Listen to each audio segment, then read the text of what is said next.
From the joy in Ralph Ellis Stadium, it is the ITCN Game of the Week. It's a rivalry, Nimitz Vikings and the MacArthur Cardinals facing each other as we round out the 2017 football season. Hey everybody, Rob Willman with you, along with John Nelson here in the broadcast booth, bringing the call to us here in just a moment on this big game between these two teams. We can throw out the record and everything else. I mean, it's the 48th time they played each other. Mac leads the series 29-17-1, and the records don't matter. It's just who you can brag to your compadre that may live down the road a bit and say, hey, we beat you head-to-head competition, and we've got one up on you. And those are always fun games to do. It's senior night for the Cardinals. The Nimitz Vikings coming in with a record of 1-8, 0-6 in district play, and they just can't score points, Mr. John Nelson. Really, neither team can score a lot of points offensively, and I guess tonight that's going to be the key. Well, the Vikings averaging 16 a game. The Cards averaging just 9 as Jose Aguilar has it teed up on the south 40. One of those directional kicks that is angled towards a 29, picked up by one of the upmen crosses of 30, and is leveled at the 34-yard line. Nice tackle downfield by Chad Vegan, a senior outside linebacker on defense. 1st and 10 Cards. Final weekend of the 2017 regular season, as Rob just alluded to.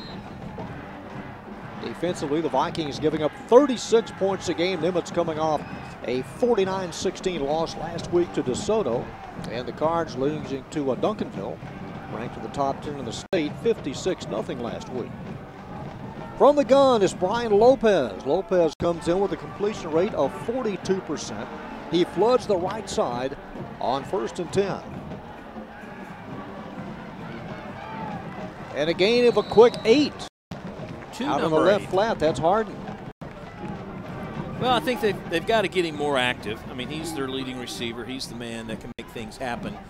It's whether or not he can create enough separation out there once he gets out on the field. But that's something that the Cardinals have got to do a little bit better of, and that's throw the football.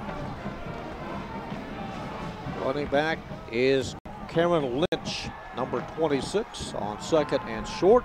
Lopez scans the secondary, now scrambles. He throws at the last minute and intended for a receiver at the 36-yard line. And that's number 12, Jacob Reyes. On 2nd and short, the Cards convert.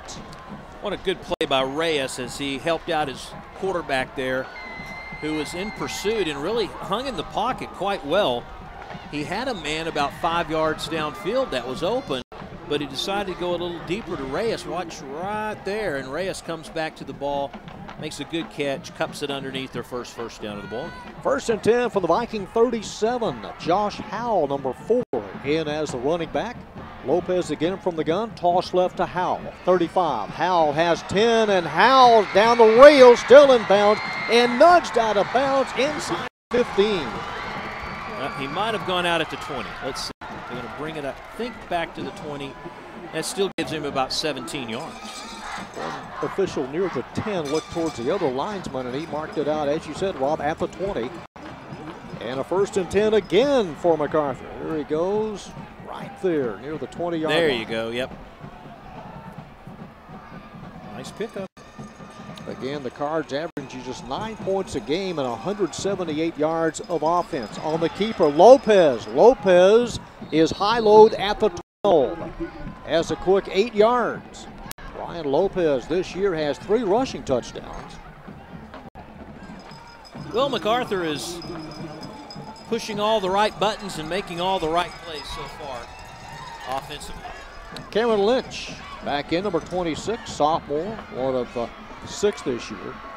27 juniors, 19 seniors for head coach Ronnie Mullins.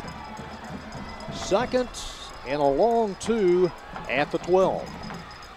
Strong side right. Lopez swings it out in the flat. That's Feliciano. Feliciano to the 5, and Feliciano trying to get to the pylon. He made it. A 12-yard pass and run. Jose Feliciano, his first touchdown catch of the year. How about that, John? He was out in the open, kind of out in the flats, and we saw this the last time we saw the MacArthurs, how well, once Feliciano got in the open field, how well he could play and use that speed to his advantage. And for Lopez, touchdown toss, number 4. Pedro Yeverino will try to make it 7-0 Mac. Feliciano's a holder. It is up, and it is good. Tucks it inside the right uprights. And the Cardinals grab a quick, early 7-0 lead. Nothing fancy, just a little quick pass out in the flat. Feliciano not even touched. Uses the speed. He gets touched right about the 2. But he extends the football over the line with the extra officials this year. There was one right on the spot that was able to call it a touchdown. 6 plays, 65 yards.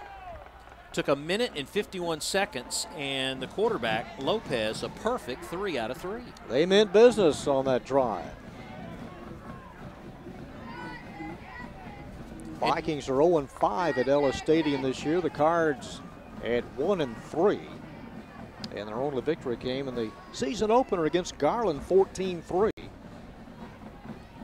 You know, John, just like last week when it was really cold outside, not a lot of wind, though, last week. And this week, not a lot of wind either. Well, this is very manageable for early November. Shot in the arm offensively for these Cardinals. Everything they did right offensively in that first series. Nyron Collins back deep, along with Cameron Henderson for the Vikings, as number 84 Pedro Yeverino has it teed up.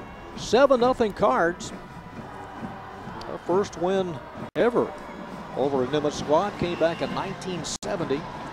A 15-12 outcome. Short taken at the 25.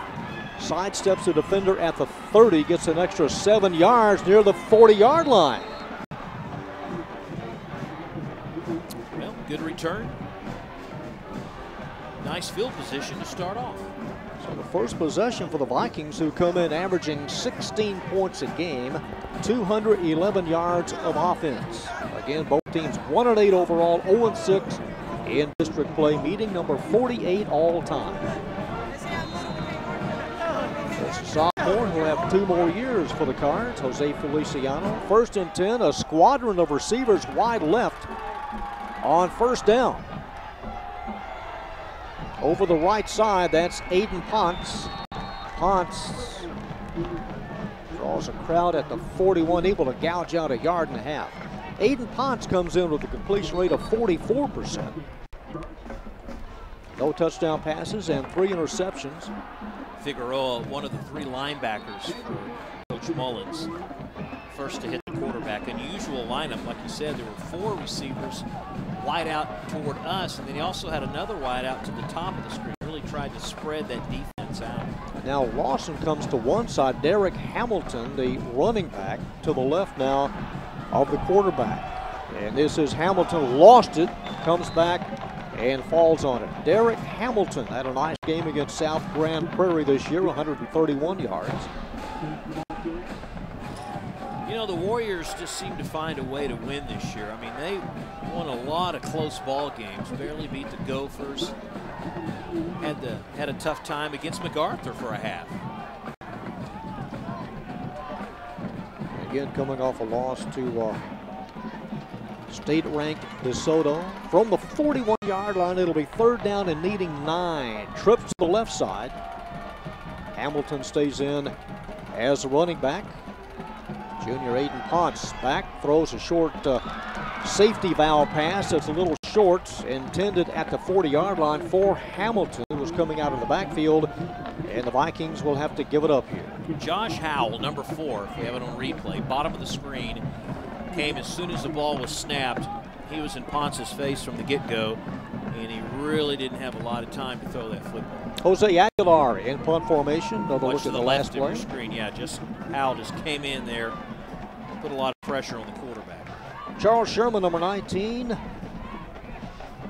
And also back deep is Feliciano.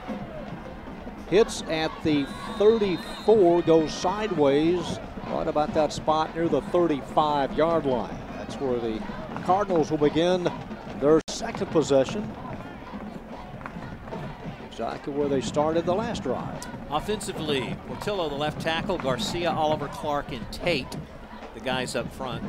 Lopez is your quarterback. Lynch will run. Harden, Chairs, Nuama, Feliciano, who had the touchdown, are your receivers. Cards have won 3 in a row in this series, 5 of the last 6. Won this game last year 20-15, and they lead it 7-0. Ironically, they start same field position that they started their last possession. Karen Lynch, the setback. Lopez from the gun, feels the high snap, gives to Lynch. He probes the left side, has a block, and Lynch able to gain a quick 6 yards on 1st and 10. Left side, drugged down by Juan Tellez, the senior, number 45, seen there. Starting for the Vikings, Duro, a defensive tackle, Reedy and Vaughn, the 3 up front. Then they have 4 linebackers, Oliver, Sands, Chappell, and Vegan. And then in the backfield defensively, Evans, both Dayton and Mack, Collins, and Justin Sherman, number 1. Justin, a senior, seems like we've seen him play 5 or 6 years. 2nd and 5, Lopez on a crossing pattern, hooks up with the receiver who takes it to midfield, takes a couple of hard shots and is pushed back. That's Jacob Reyes. Reyes running a post pattern, and the Cards collect another 1st down. 15 yards on the play, the 4th first down for Mack, and Lopez a perfect 4 out of 4 so far, John, to start the game. Reyes comes out. Joseph Nuama, who has 10 catches, one of the receivers wide right, now joined by Demetrius Chairs, number 9. From midfield and leading 7-0. Lopez to the short side, almost knocked down, almost picked off, and caught by Chairs, who turns it upfield, and Demetrius Chairs able to run for 7 yards. Well, very fortunate that time the ball wasn't intercepted. Hedging his bet a little bit was Mac Evans, number 4, the corner, and he almost got there the same time the ball did. Watch bottom of your screen right there. He got an arm out. The receiver almost didn't make it. Good concentration, though. 2nd down, needing 3. For Chairs, that is his 12th catch of the year. They put 6 in the box, maybe showing blitz here on 2nd down. Lopez rides it out and is slammed down hard at the 41. Maybe a yard. Viking defensive front did a good job of stringing that one out, and really Lopez didn't have a lot of room to run. 3rd down and about 1.5 yards upcoming for the Cards.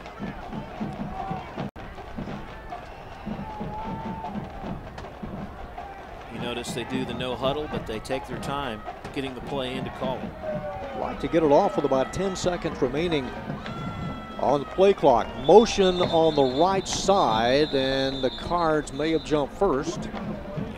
If they did, it'll be 3rd down and close to 7. Our first penalty of the night.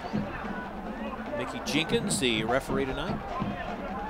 That's one thing I feel that Ronnie Mullins would like to cut down on. In our game a couple of weeks ago against Irving, Rob, they had 9 penalties. They had far too many flags in that 24-20 loss to the Tigers. You know, that just comes along with a long season, I think. You see a team that struggles to win, you're going to look at turnovers and penalties glaring at you oftentimes. Feliciano, the move man, on 3rd down, and drop at the 45.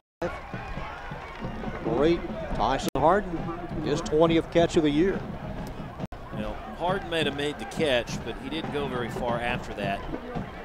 And even though Lopez is still perfect, a 6 out of 6, it was a good series for the Vikings defensively. Harden will stay in and punt. Justin Sherman back deep for the Vikings. Sherman secures it, drops it, comes back. It's loose. It is still loose. The Cards feel like they have it at the 10-yard line, and they do. Oh, yeah. Number 12, Jacob Reyes, the 6-foot, 185-pounder, was all over that one. And Sherman just tried to take off before he securely grabbed the football from the end zone.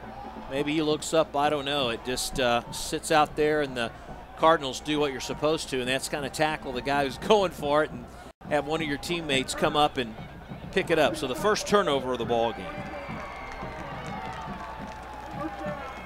What? They're going to mark it at the 12. Well, I think the referee pointed the wrong direction. Yeah, it's Cardinals. On the possession. Football here. There's no way it could be Nimitz's football, right?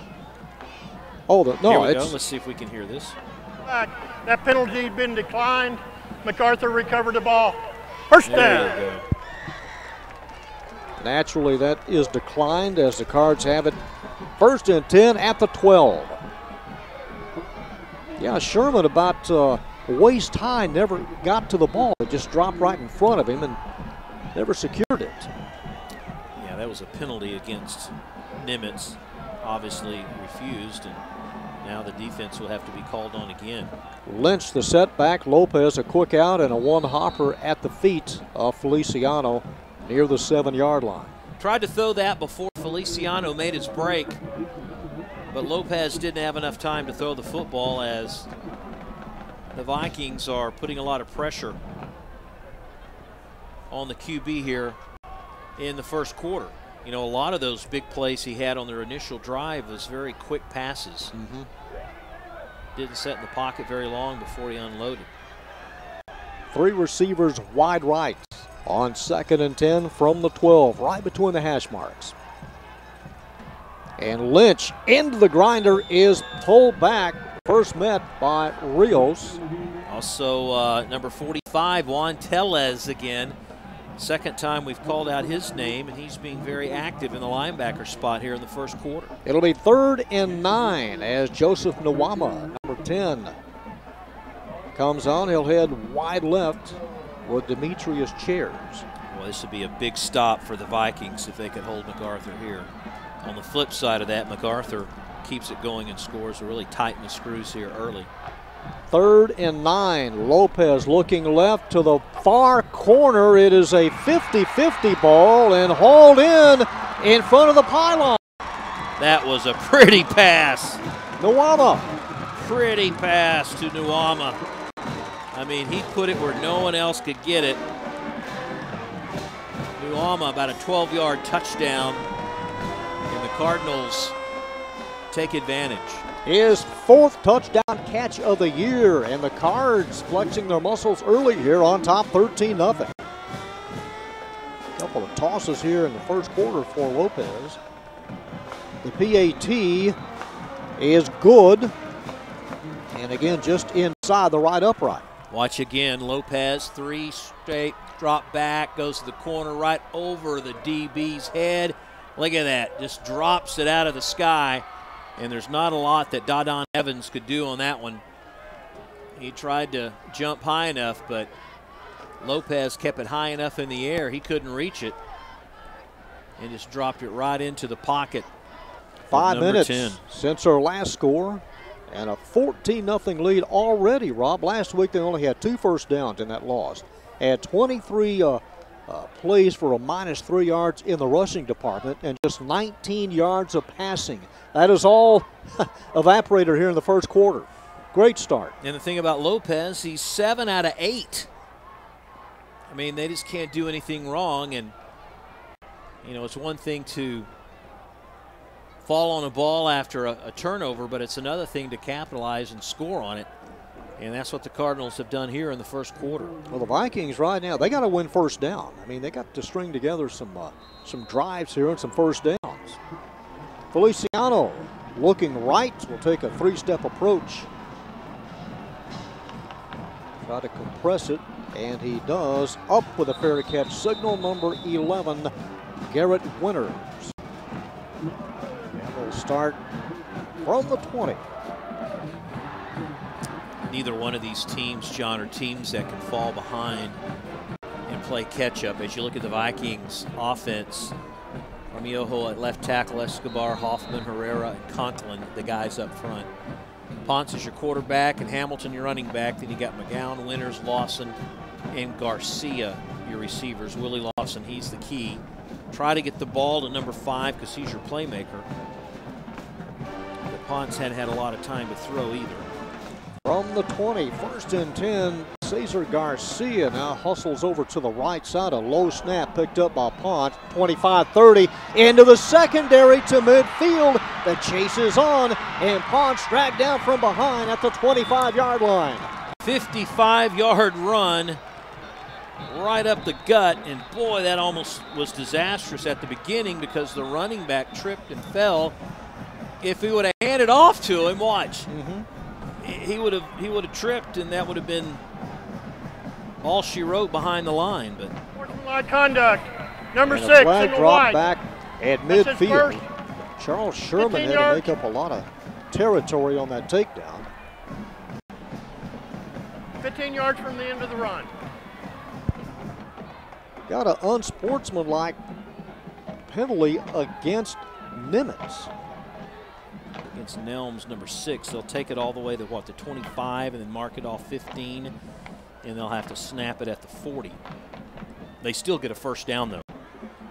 From the point of the foul, it is 1st and 10 Nimitz, trailing 14-0. Nimitz this year in week 3 picked up their lone win against the Richardson Eagles, 43-35. Pretty good offensive show that night. So they step off the yardage, and it'll be placed right on the 40-yard line. So they move 40 yards on that play, plus the penalty. It scoots them back 15 more. Slot back Willie Lawson to the left side on 1st and 10. Hamilton. The setback.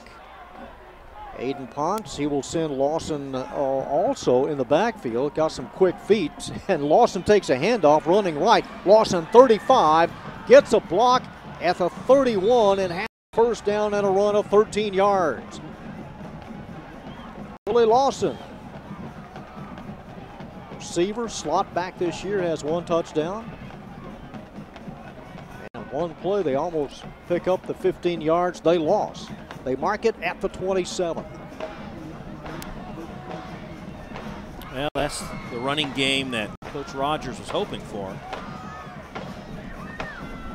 And again, they got to overshift Lawson. Now he comes left along with the wide receiver Pioneers. Ponce inside the 25, shoulder down at the 22-yard line. They showed strong side left, and Ponce took it on the right side and picks up some yardage. Nice yardage. See Coach Ronnie Mullins, 2nd year, was the head coach at Frisco Centennial. Also head coach at Naaman Forest, head coach at Frisco. Spent 27 years in the Garland ISD. At the 22.5-yard line. 2nd down, needing 6, breaking a tackle. Sliding to the 15-yard line is Hamilton, and Hamilton has another Nimitz first down. Well, John, the running game is starting to click. It's almost like a read option, whether Ponce will keep or hand to the single guy in the backfield. And ever since he reeled off that 55-yard run, that keeps the defensive guys honest. You got to keep your eye on the quarterback, and so far things are working out, whether it's Hamilton or Lawson in the backfield. Connor Huffman out over the ball on 1st and 10. Ponce heads left to the 10, and Ponce still in bounds. Aiden Ponce, see, marked out of bounds. Well, we got 3 flags, John. 2 penalty flags. Now here's a 3rd one. Yep.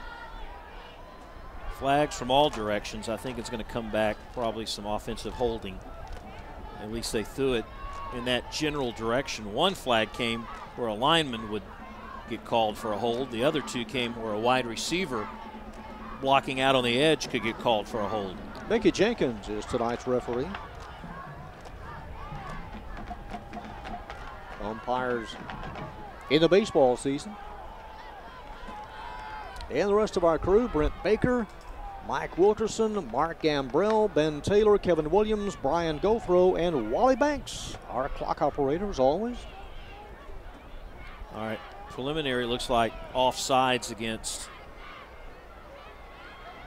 well, he's talking to Coach Mullins. Thought he indicated a block below the waist to begin with. Could have been. Let's hear the call. We'll have a crackback. No, excuse me. Chop block, number 2 and number 78. You got a holding. Number 17. Going to be 10-yard penalty. Still first down. double jeopardy, a crackback block and a holding called against Nimitz. DeMarcus McCown called for the hold. Derek Hamilton, the chop block. Both will come back 10 yards. So a couple of really heavy dose of penalties charged against the Vikings on this series. Yet they still have the football at the 22 of MacArthur.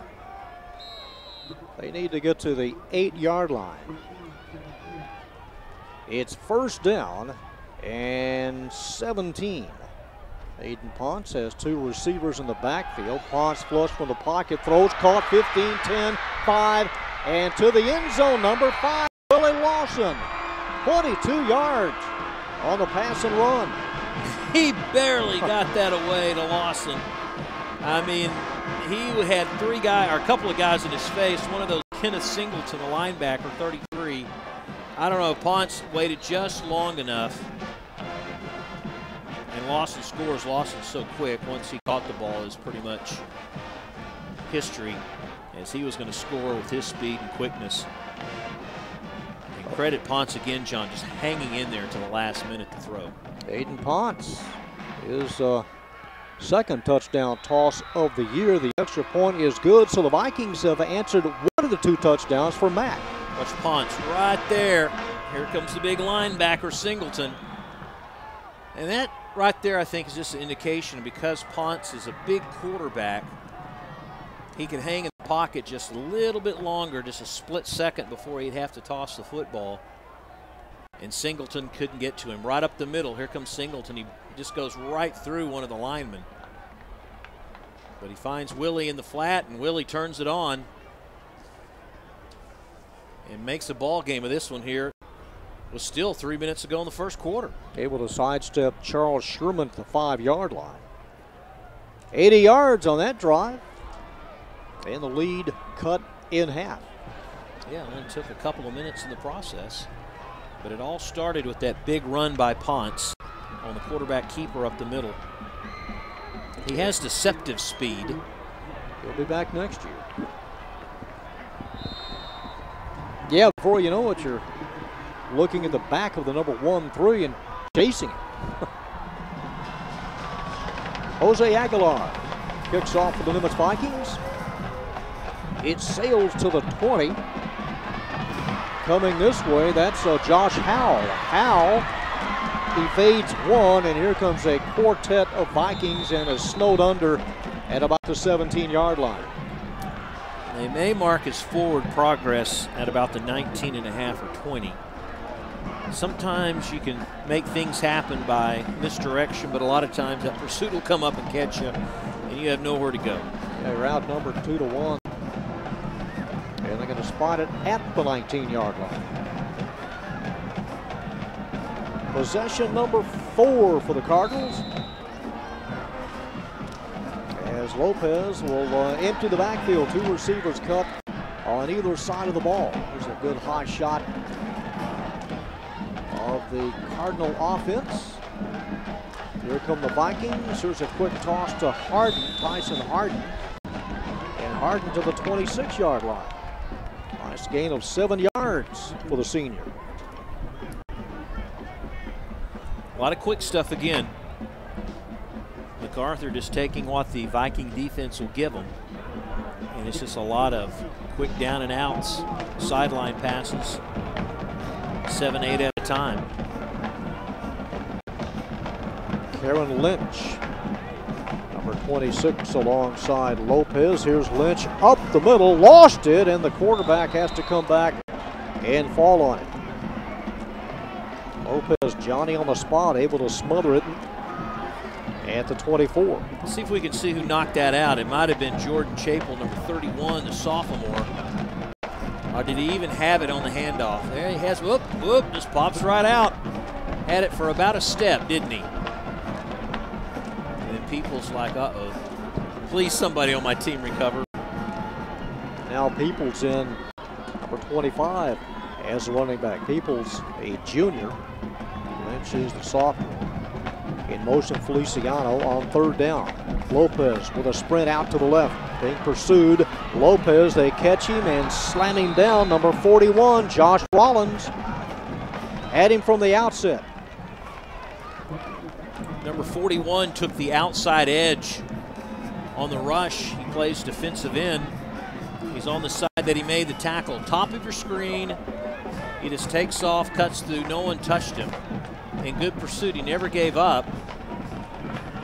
And he got some cleanup duties there. His teammates also came up from the corner to slow down the quarterback.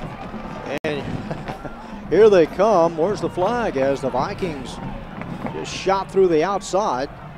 No penalty marker yet. Man, Harden's lucky he didn't get that blocked. Boy, he's real fortunate. The refs are just looking at each other like, let's see, did we get a flag late? I didn't see one dropped on either side. The far side, maybe. Offsides. Defense. Number 9. Well, 5-yard penalty. Came across early, especially the outside man. Oliver, yeah, bottom of your screen. Yeah, he got a great jump. Did he ever? I was wondering, how did he get in so quick? Well, he had 2 or 3 steps ahead of the snap count. Coach Rogers and company saying, well, thank goodness it was 4th and 11 and not 4th and 4, or it would have given them a first down. They're going to replay. So Harden stays in, standing at the 10-yard line. Justin Sherman near midfield for the Vikings. Remember, he fumbled last time. Yeah, he did. Unloads, bounces at the 40, crosses midfield, still rolling inside the 35 and touched at the 34. Generous roll, and that's where the Vikings take over for possession number 3. Well, he got a nice roll out of that. And no one jumped off sides to rush him, but Harden looks up and he had about 3 Vikings in his face. MacD, Gibson, Bonilla, Burris, the guys up front. Carter, Howell, Singleton, Lazo, Reyes, your linebackers, Sherman, Sanders, Fly, and Smith. The DBs and safeties respectively. 1st and 10 Vikings. A scrimmage from their own 34, trailing 14-7. Aiden Ponce, the junior quarterback, swings it out to the left side. It is caught. 35 out to the 37-yard line. Willie Lawson. Lawson out in the left flat. Noah Gibson there for the Cardinals. It's pretty much all Lawson, although we may have a flag on the near side. Now things are getting a little sloppy. It was a well-oiled machine on both sides for a while. It's going to be holding, I think, against the Vikings out on those quick screens, quick outs. Holding. Number 17, White. 10-yard penalty. DeMarcus McGowan, First down. 17, called for the hold. And some fun jibber-jabbing between him and some of the Cardinal players on the sideline. I didn't do it. Yes, you did. I saw it last. I'm laughing because Mullins is talking to some of his starters down there about to keep their mouth to themselves. You know, I can laugh. I didn't get in trouble. From the 24-yard line, it's now 1st and 20. Ponce is hounded, surrounded, and dropped at the 24. Never had a chance. Was outnumbered both front side and backside. Daniel Henderson, one of the 2. Yeah, he was the one that did the cleanup duty there. Watch it again. Right side of your screen. One miss. First one to miss him was Gibson, the defensive end. But then Henderson Silva was there to clean things up. And John, we finished the quarter. It is 14-7 at the end of 1 here at Ellis Stadium. Cardinals on top.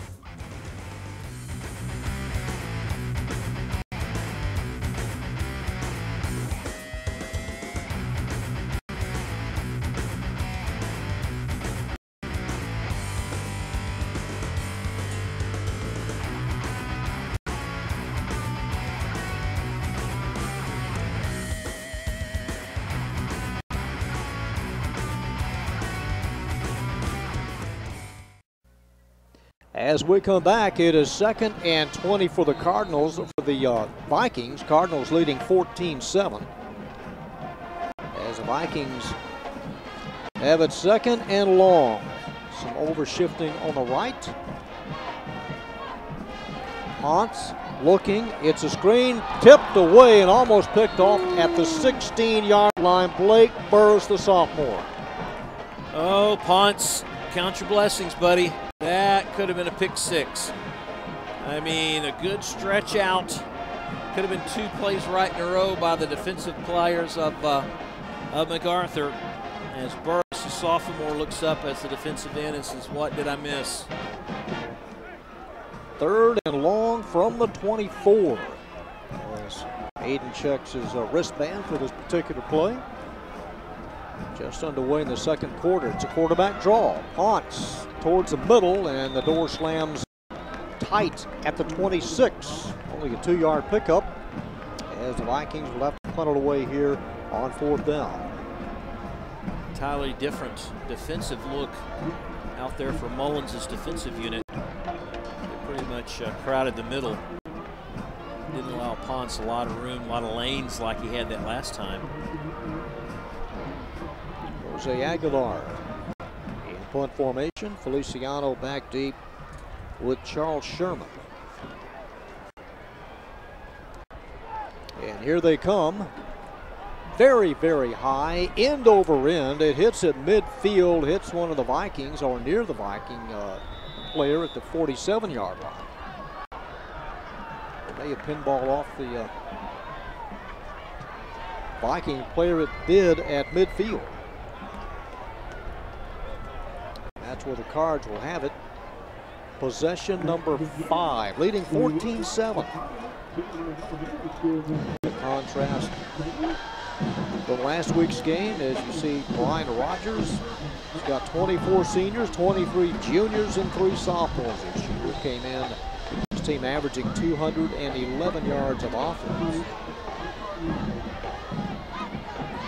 The Cards scrimmage from the 50.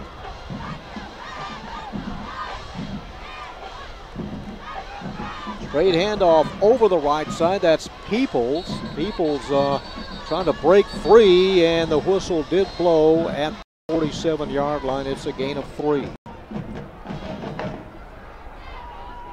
Peoples tough running over the right side behind Clark and Tate.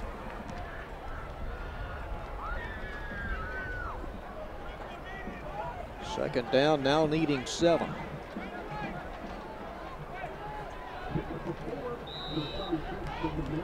Well, MacArthur took that first offensive possession and really looked strong at the beginning of the ball game and just moved the football right down the field, 65 yards, and scored.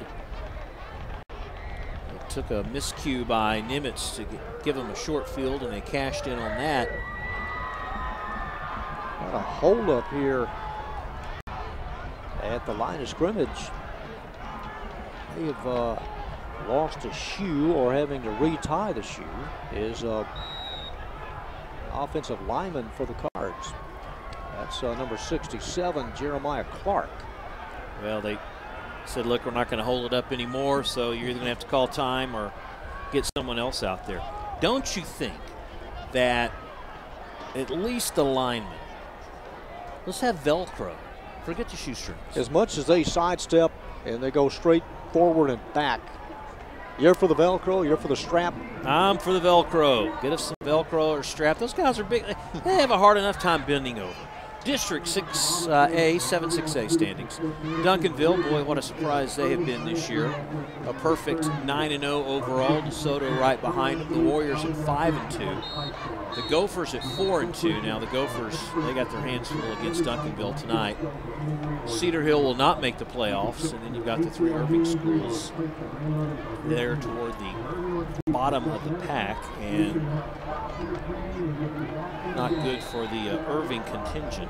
It's just the second time since the 1970 season that all schools, Irving schools, will occupy the last 3 spots. Duncanville ranked 5th in the state. DeSoto checks in at number 10. Second down and close to 7 needed for the Cardinals.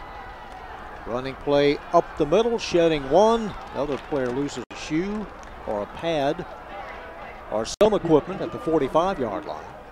Cardinals will need about a yard here on 3rd down. Yeah, something went flying out of the pile, didn't it? Something plastic.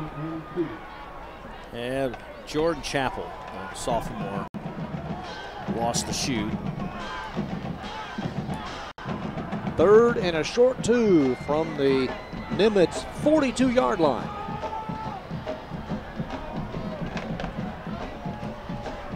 Lopez on the option. He will keep it, looking for a block, lowers his head and dives to the 37-yard line. He has the first down.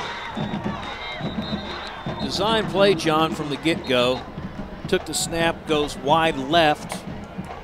Wait a minute, another flag. All right, guys, we're flag happy. Dropped on the 40 at the near side. Maybe a push in the back. I think this one's against MacArthur this time. Holding. Number 9 on the offense. 10-yard penalty. Still third down. Receivers, it's a holding call on Demetrius Chairs. He wonders what and when and how. Pleading his case.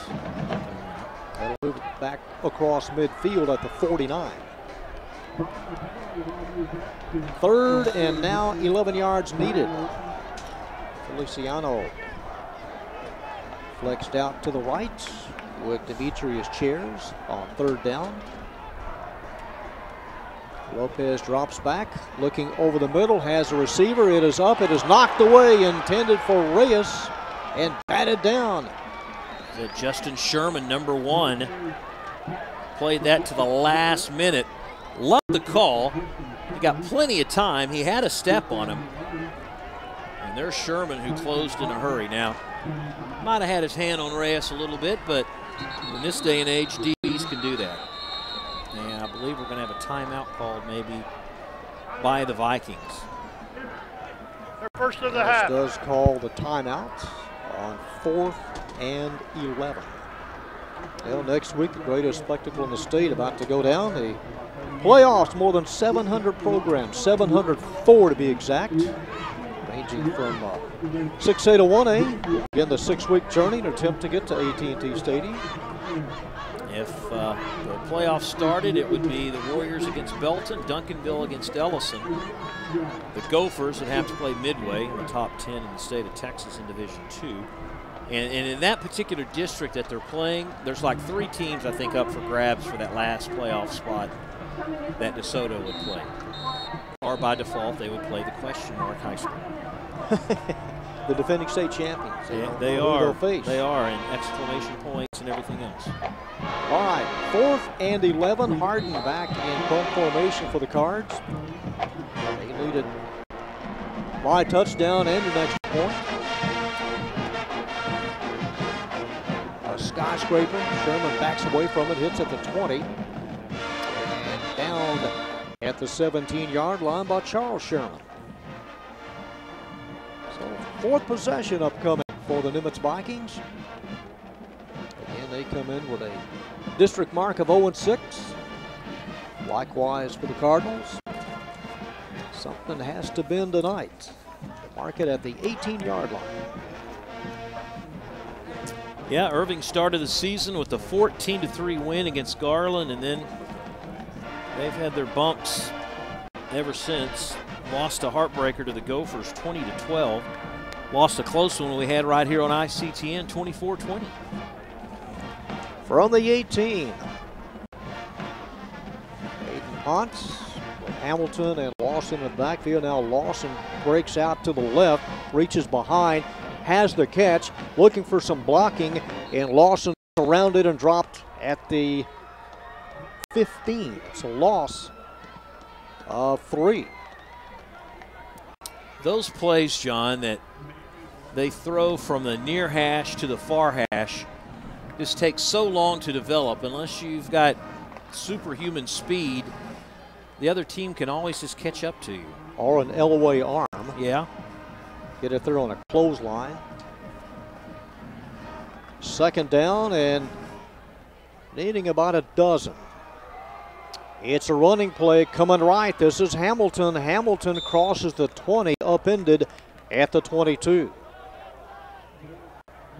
Eric Hamilton came in with 619 yards of rushing, a couple of touchdowns. Has had some 100-yard games this year. One of them came against Richardson and the other against South Grand Prairie. Except for that Ponce 55-yard run, the only other guys to handle the ball has been Hamilton and Lawson. They've only carried it 4 times. 3rd and 6. Now Lawson out wide left. Low snap. Ponce picks it up, throws over the middle, trying to loop it in the direction of Lawson. And just a little bit too tall. Well, Lawson had a couple of steps. Ponce just put too much on it. A lot of seniors tonight on both sides playing their last game. 19 for the Cards and 24 for the Vikings. Drive started at the 18 and ends at the 22 in the second consecutive punt upcoming for Nimitz. Jose Aguilar in punt formation. Same duo back deep. Sherman and Feliciano. A high snap picked up and able to get rid of it. It's a sidewinder. Hits at midfield, scooped up by Sherman. And Sherman to the 40. Nice return of 10 on a sidewinding punt. And lucky that Aguilar wasn't near the goal line, running it down. Man, they were very, very fortunate. 15-yard penalty, Well, they're automatic. going to call running into the kicker. And that'll give Nimitz possession. Let's see the replay of that again. Was that late contact or what? Okay, let's see if the... I thought all bets were off after the ball drops, but I got him right in the chest. That's against Akari. And that gives the Vikings new life. Okay, 15 yards. That places it at the 38-yard line. 1st and 10 at the 38. Aiden looking, and nobody there at the 40. Well, he got hit when he let go of the ball. I don't know if that was Singleton or not. Singleton's holding his arm. I think he hit the quarterback as soon as he let it go. Watch 33, right of your screen near the top. He goes past one, and yeah, his right arm looks like maybe underneath the armpit of the quarterback. Singleton will sit down, complaining of his arm hurting. Why not? Garrett Winters was trying to get to the ball on 2nd and 10. Lawson wide right with Winters. Running play up the middle, 45 into midfield. Derek Hamilton. Hamilton collects the first down. It's up a quick 10. Reminds me of that series we had before where they go right up the middle and the linebacker just ran out of the play. Hernandez Salva, number 3, just ran right past the play, and that was a good call offensively as the Vikings went where the linebacker was supposed to be, but he put himself out of the play by blitzing inside. Winding down to the 7-minute mark here in the second quarter on 1st and 10. Little safety valve pass caught as Lawson rolled out of bounds hard near the 40. This worked out a little bit better for the Vikings than that last time they tried to get Lawson out in open space. Ponce got it to him much quicker. They scooted back to the 43. That's where they say that he first went out of bounds. So that's a gain of 7. 2nd and 3.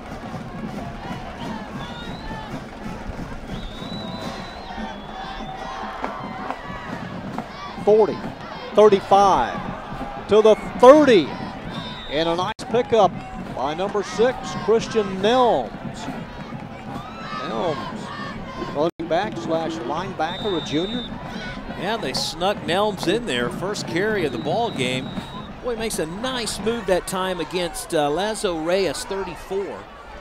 That enabled him to pick up another 5 yards and another first down for the Vikings, who are down inside MacArthur's into the field, and the Cardinals call another time. They're down to 1 timeout before intermission. A reminder, at halftime, both bands and drill teams will have first half highlights, and we'll see how the teams stack up statistically while John goes to have another piece of pie.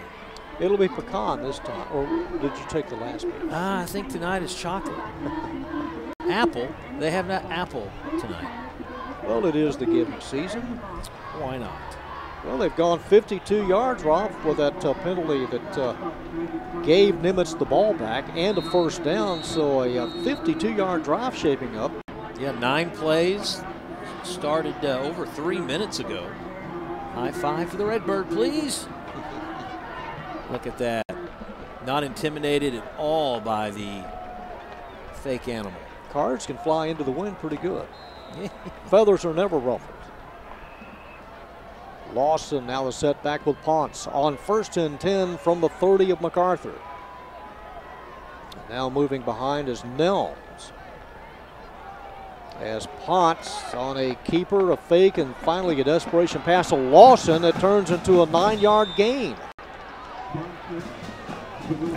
Something happened out of that, which almost looked like a busted play. It did, didn't it? I mean, Nelms went to the left, Ponce went to the right. Ponce is like, here, take it. And then he's like, is somebody open?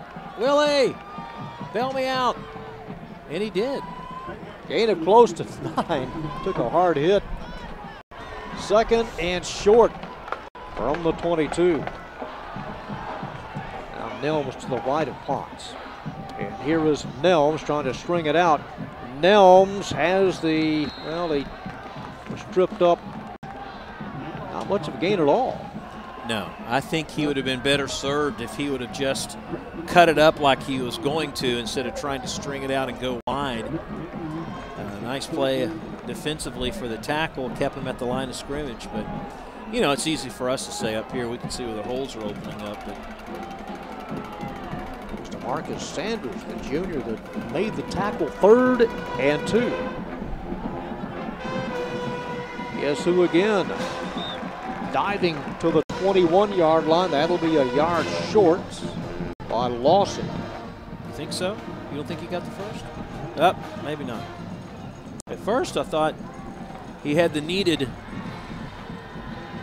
yardage on the play, but they marked it back a tad, so it's going to be 4th and what? About a half a yard. Yeah, they're going to go for it. On 4th down, trailing 14-7. Here come the Vikings. 4:54 to go in the half on 4th down. And another busted play, and this time he has to eat it as Ponce is toppled over. Well, where was the help? That's a good play defensively as the Cardinals come over the mistake. But again, look, Ponce is going the wrong direction. It was either him or Hamilton. I mean, it is the last game of the season, and they should be on the same page, you would think. But Akari comes across, and no one was there to block him, and the Cardinals get the ball back. So that running into the kicker penalty didn't hurt him at all. Nimitz had the ball, about 12 plays and come up empty.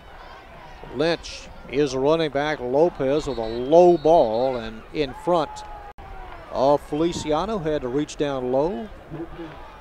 Stops the clock. It'll be 2nd and 10.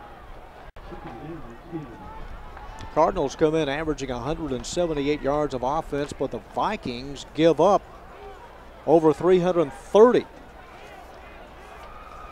2nd and a dime.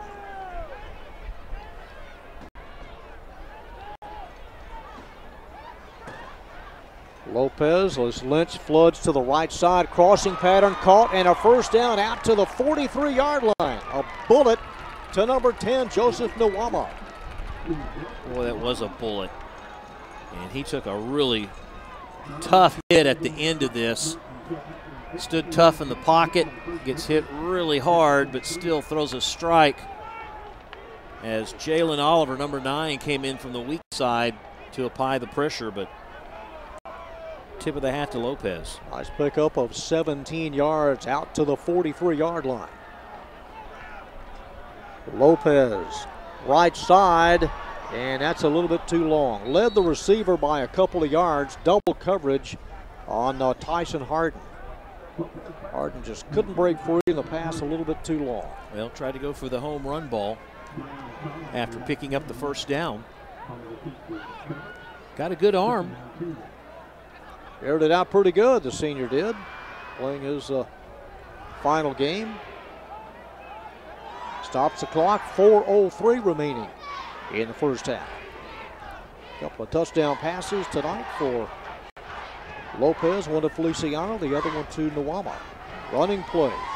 Lynch crosses midfield, lowers his head, and has a first down. Gain of almost 12. Karen Lynch. It's only his third carry of the ball game, but his longest carry of the night, and keeps the drive alive for the Cards.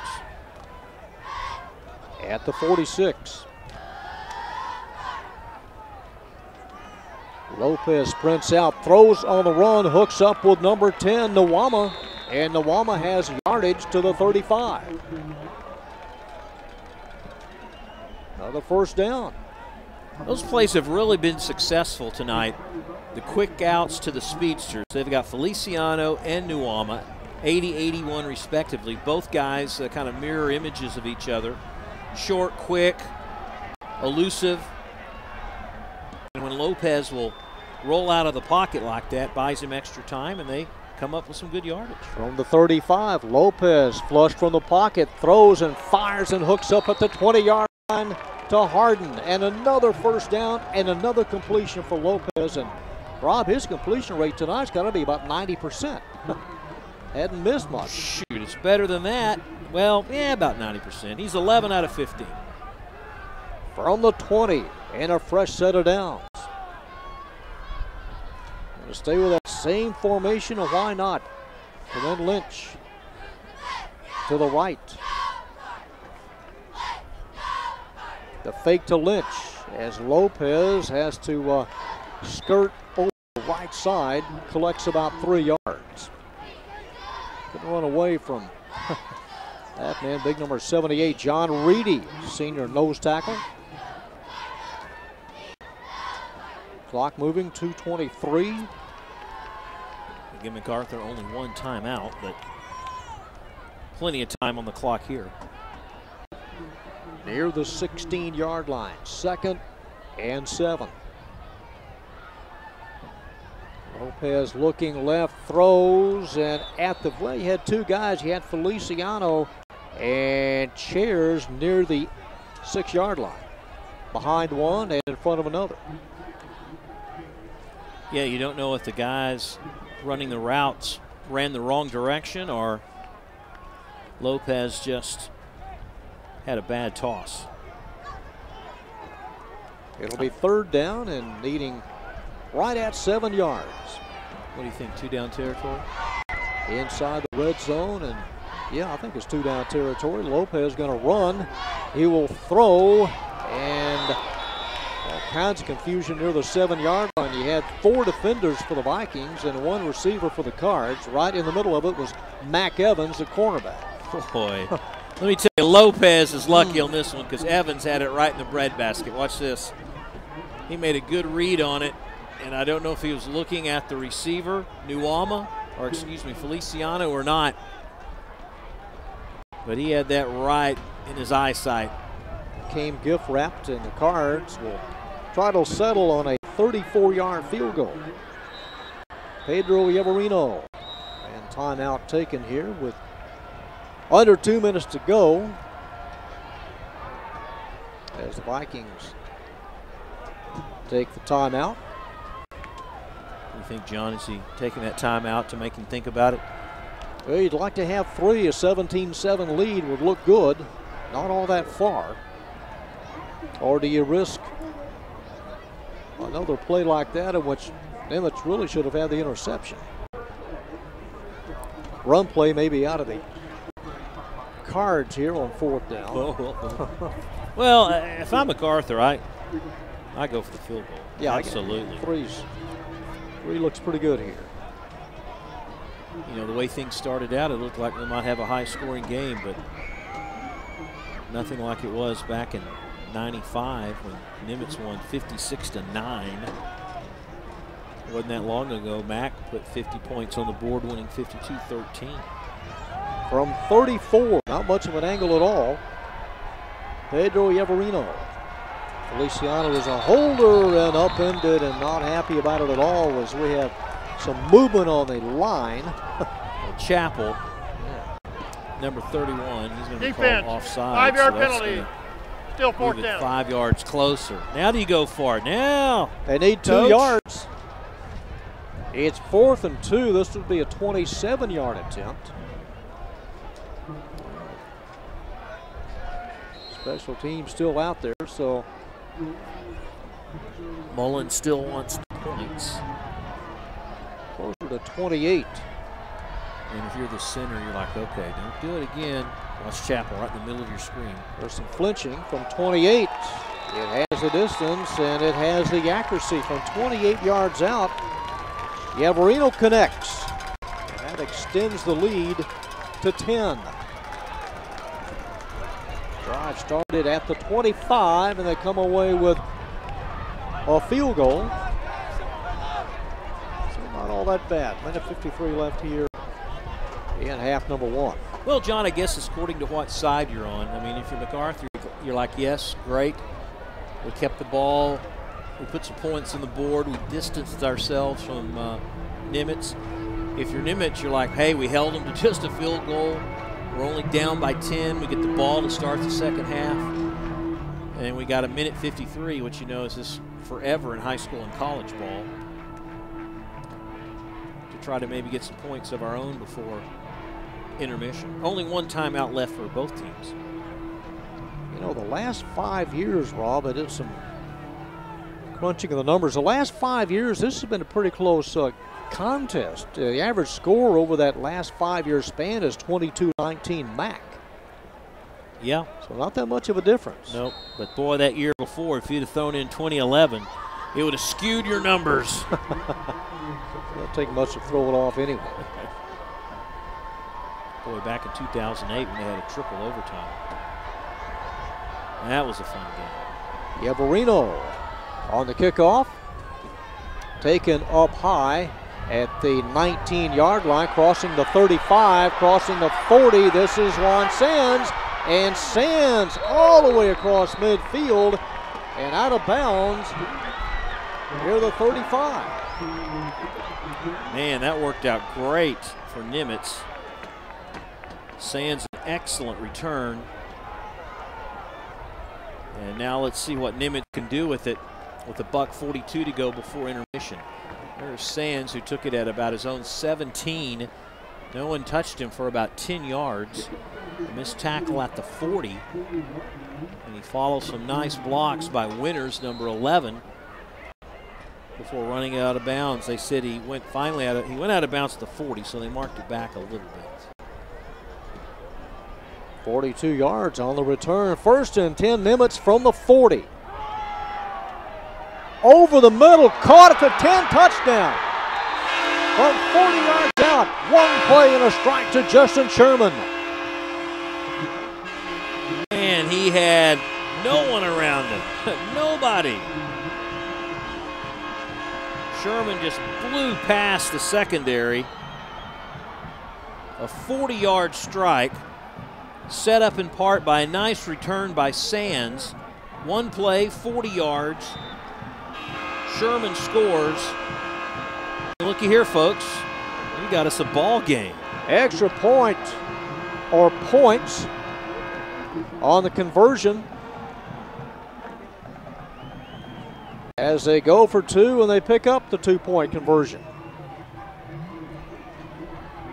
First, we'll do the touchdown. Ponce had all day, number 1. There's the first key.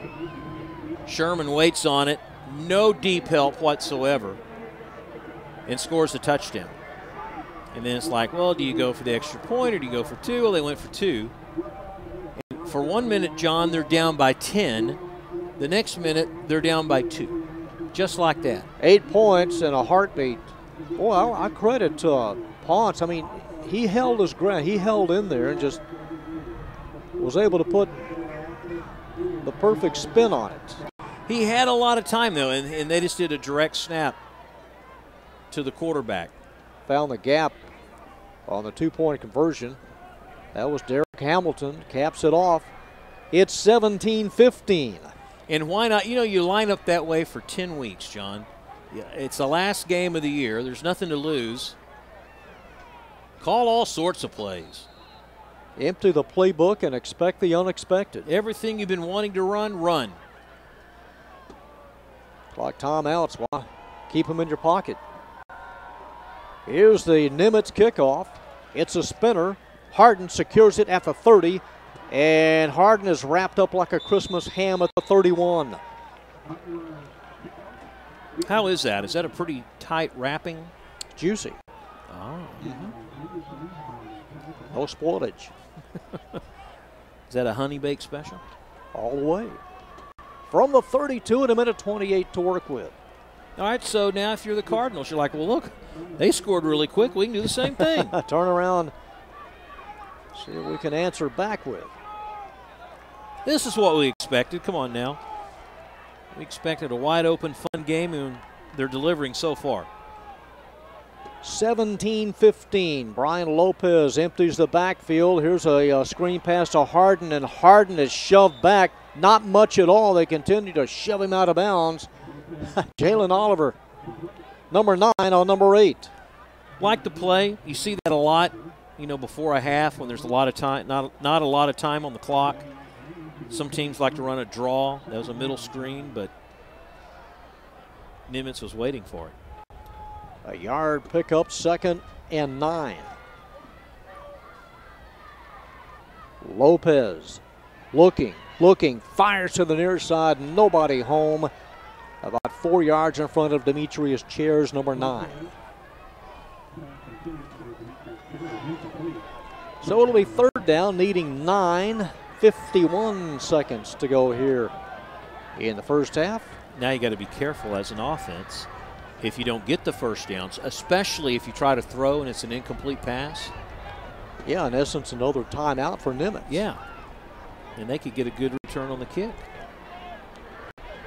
Peoples is the running back, number 25 on 3rd down. The fake to Peoples. They swing it out right side, caught. That's Feliciano, and is belted hard at the 39. Man, he took a pretty good wallop down there. Number 26, Micah McGee. Well, now you're going to force Coach Rogers to use a timeout, and he has, with 44 seconds to go before the break. Again, a reminder, both bands and drill teams for everyone at halftime. Senior night for MacArthur, waiting until the last game of the season. Does that mean the 200-member marching machine of Mac?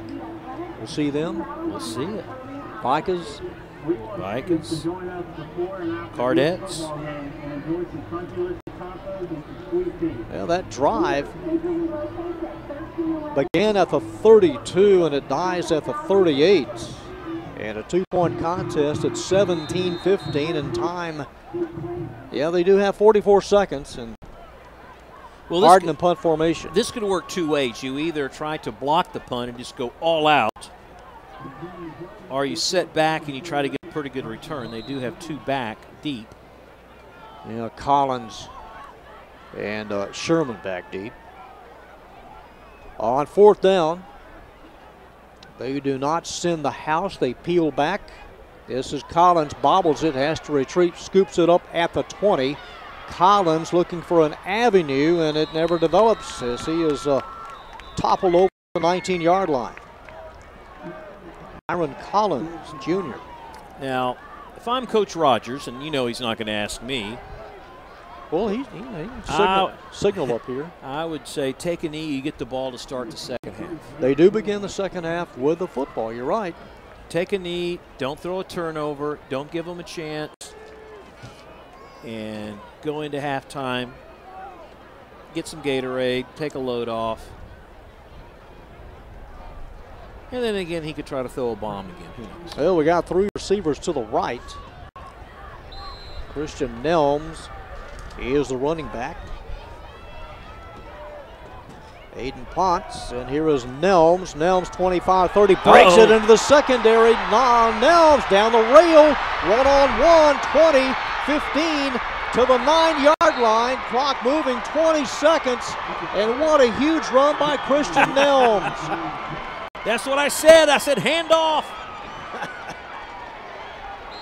60-plus yards on 1st down, Christian Nelms. 18 seconds. First and goal from the 10. They don't have any timeouts, right? Hans blasted at the 9. If you don't have any timeouts. Oh, you're out of timeouts. And yeah. Can't spike it. There's no time. Everyone. 2 seconds. And that is it. Oh. Well, that's a shame. What a huge run by Christian Nelms. All the way down to the 10 with 18 seconds. A running play, and then you're out of timeouts. Well, it was exciting. And like I said, if you'd have taken a knee. No. Look at Nelms going off the left side. And then all of a sudden you've got some daylight. And in pursuit is Smith. And Smith saves a score.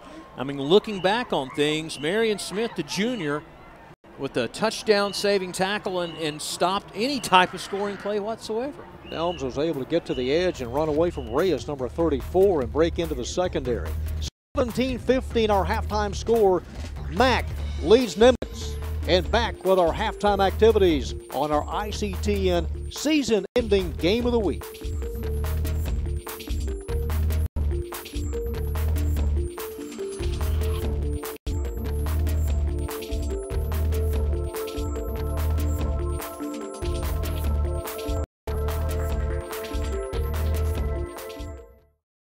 Oh, what a fun first half as the MacArthur Cardinals lead Nimitz 17-15. We've had 2-point conversions, field goals, and some heck of a plays offensively. But right now, let's go down to the field as both the drill teams, the Cardettes and the Vikings, will go out together in a joint performance by both schools. Let's go down to the field.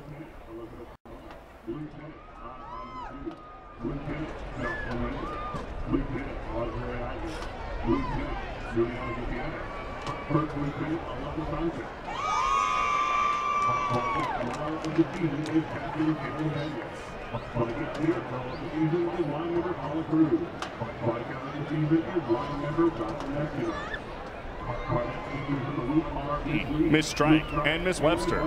Miss Jump Splits is Abel Hortelano. Miss High Kick is Priscilla Jaramillo. Cadet Smile of the Season is Chelsea Posada.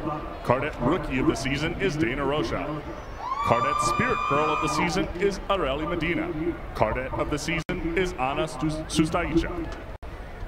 The Vikings are under the direction of Lakeisha Parrish and Christiana Hogan, and the Cardettes are under the direction of Miss Stephanie Rowe. In the spirit of friendship and sportsmanship, the Vikings and Cardettes are proud and excited to once again celebrate the Sisterhood of Drill Team as we take the field together in their shared love for dance. Tonight we honor all the men and women who have so bravely and selflessly served our country.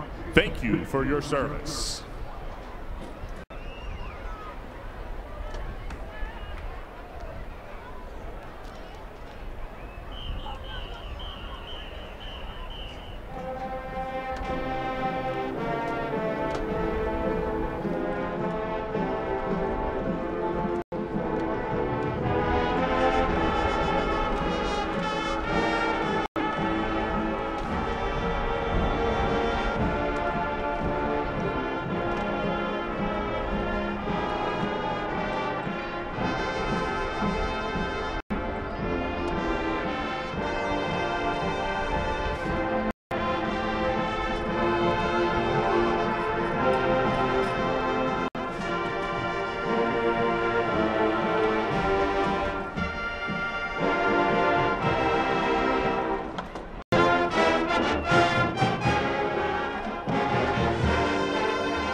gentlemen, we would like to pay tribute to the various branches of the United States Armed Forces with a musical performance from our combined bands. Marches of the Armed Forces is a musical medley of the songs associated with each branch of the Armed Forces. The MacArthur JROTC will present flags from the various military branches. And if you or a loved one served in our military, please rise and be recognized during the playing of your song.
nation.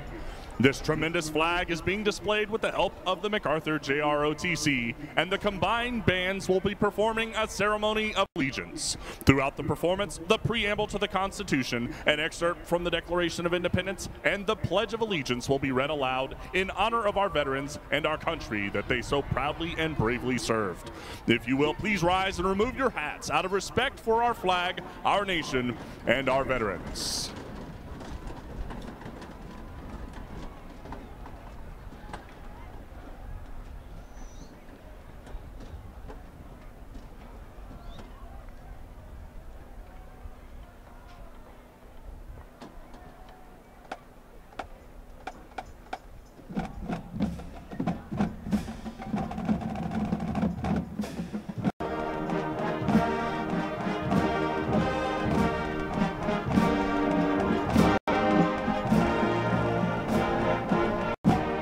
The people of the United States, in order to form a more perfect union, establish justice, ensure domestic tranquility, provide for the common defense, promote the general welfare, and secure the blessings of liberty to ourselves and our posterity, do ordain and establish this Constitution for the United States of America.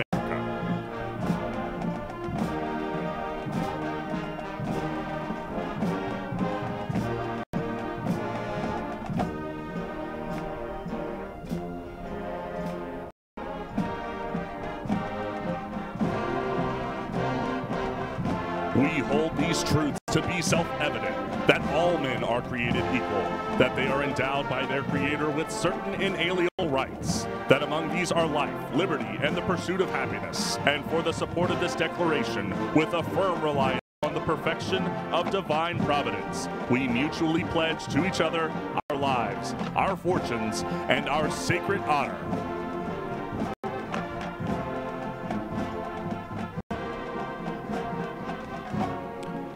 I pledge allegiance to the flag of the United States of America and to the republic for which it stands, one nation, under God, indivisible, with liberty and justice for all.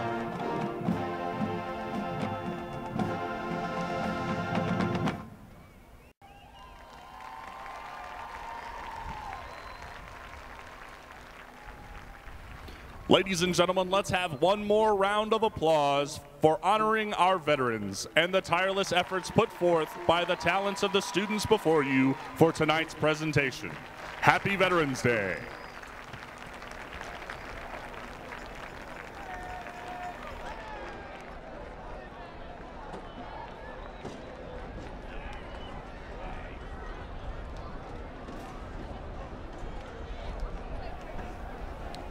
Well, a nice patriotic halftime to wrap up the high school season on ICTN. Veterans Day the following day on the 11th this year.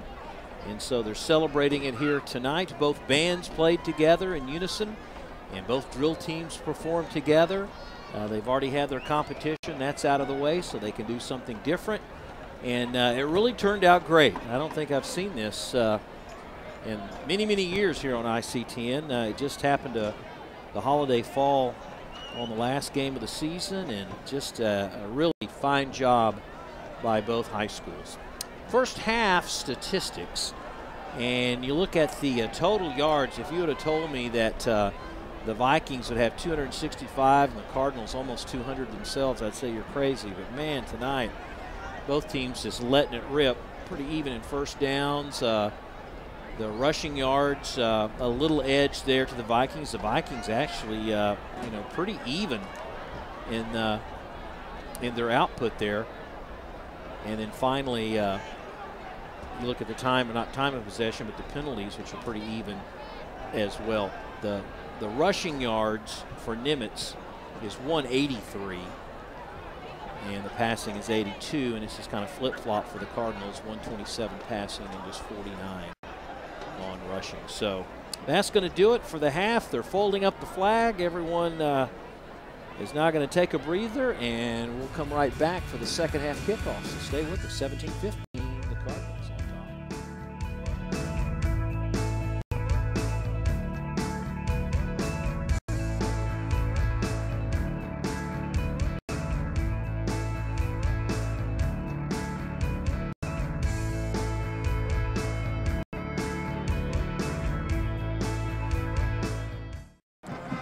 Sergeant First Class Anthony Simmons with the salute, and we salute you and your brethren that go out there and put your life on the line every day. We appreciate what you have done for us.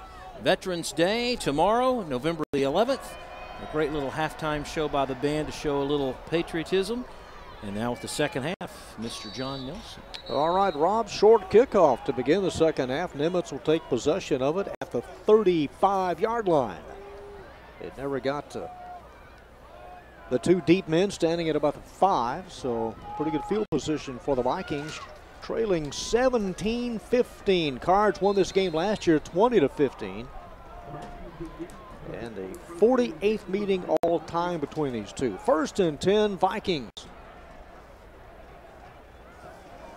Aiden Ponce in the backfield with Christian Nelms. From the 35, the handoff to Nelms, and Nelms is met in the hole and pushed back. No gain at all. Leading the surge, Kenneth Singleton, the senior, number 33. Well, Nelms had a 12-yard run and then about a 63-yard run in the first half. Singleton, who went out for a few plays after hitting the quarterback's arm, Ponce. He has made a lot of tackles for this Cardinal defense. Hamilton, now the running back, number 2 on 2nd and 10. Here's the handoff to Hamilton up the middle. Hamilton meets resistance at the 38, carries it out to the 40-yard line. And a gain of 5. It'll be 3rd down and 5. Derek Hamilton on the last run is nearing 700 yards on the year. 30 tonight. And it's like, what kind of offense will you get? Vikings sputter, then they put together a really good drive. 3rd and 5. Over 440 yards combined for these two teams in the first half. Play may have been changed. Play clock down to 3. It's a running play, and this is Hamilton. Hamilton lost it. They stripped him loose of it, and Hamilton circles back and falls on it at the 46-yard line. Not only does he get the ball back, but it still gives the Vikings a first down. They pull the left tackle. He evades a couple of linebackers, and then they strip it right out of him. 1st and 10 from their own 46-yard line, trailing 17-15. Lazo Reyes, a sophomore linebacker, also busy tonight. Here's Ponce. He will hand it off. And this is Hamilton. Hamilton dragged down at the Cardinal 49-yard line and is shaken up. Hamilton holding that right shin. May have been kicked in the shin, may have been pushed around at the last, but not in a good position right now. You know, John, defensively for the Cardinals, it's almost like their pursuit is just going right past the runners. They've done a couple of dive plays and back-to-back right up the middle, and the Cardinals just kind of go around them. And the running back just kind of splits the difference, and they reeled off 5, 10 yards respectively. That's a gain of 6. And now the attention to Derek Hamilton. Watch the shin, right-hand side. Oh, he's holding his shin, but it was his ankle that really got turned under. And Hamilton will hobble off with some assistance. So he comes out. It's 2nd down and now needing 4. He had 41 yards on 7 carries. Couple of touchdown passes tonight for Aiden Ponce, likewise for Brian Lopez. All to different receivers. From the 48, 2nd down and 4. Ponce will now move Willie Lawson a little tighter to his right. Here's a handoff and nothing going as the Cards in the backfield as soon as the handoff was Singleton. given. Singleton 33. I mean, he read it, John. As soon as the ball was snapped, he didn't give Ponce a lot of time to do the read option. Watch 33 right of your screen. Break it down and wrap it up. Nelms. And a loss of 3. 3rd and 7. At the 49 of Nimitz. Lawson slotted to the left. Ponce behind Nelms. He will throw off the back foot. Spots a receiver at the 37-yard line. A first down to Willie Lawson. 15 yards, another first down. He had 2 men open. He just waited for Willie to let the pursuit go past him. He just kind of did a hook, just kind of set in the zone. Got a first down. Good patience by Ponce. 3rd down conversion. Nelms, the tailback, right side, almost behind the line of scrimmage. Lawson, the receiver, and Lawson tight ropes it out of bounds at the 34. That's play gained about 3 yards.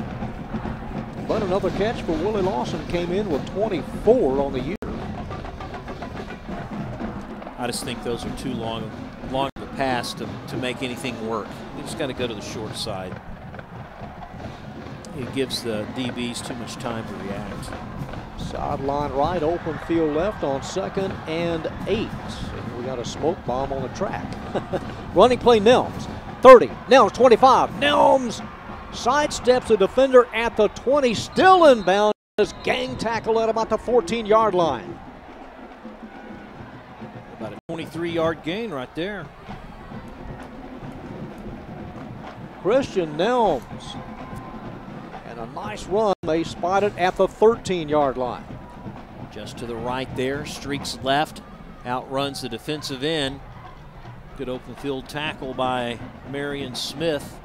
Remember, it was Smith right toward the end of the half that made a touchdown saving tackle. 21 on the game. Vikings looking to take the lead from the 13. Swing pass caught. This is a Lawson, flag down. Lawson dives for the pylon. And they're going to mark him out of bounds inside the 1, but a penalty flag dropped all the way back near the 15. Yeah, Garrett Winters, number 11. He came back from behind the play and held one of the defensive backs. Remember what I said about some of those plays taking too long to develop, just too far, too much territory. Either a hold, a push in the back. I didn't even write that down on the stat sheet. I knew it was coming back from the get-go. Got a cloud of smoke near the MacArthur band just below us. Yeah, someone blew up a bag of flour. Had a smoke bomb red when it hit the track. On the offense. Did it? Looked like a flare. Still first down. Push in the back, a block. Watch number 11, just to the right of your screen. See him?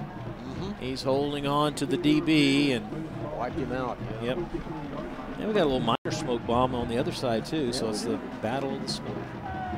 Line of scrimmage, the 23. On first down. To the 18. Gain of 5 for Nelms, the junior. Because of 2 long running plays, the junior's already over 100 yards on 7 carries. Well, Nelms had 2 touchdowns last week in the loss to DeSoto. They need to get all the way down near the 4-yard line at 2nd and 15.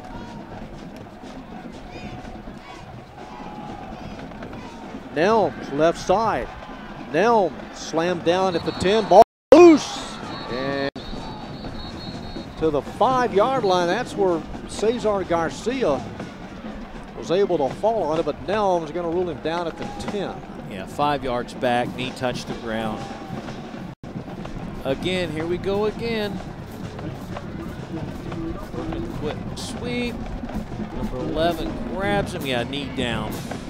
That was Fly, the sophomore safety, 5'9", 165, and we have another player down right of your screen at the bottom.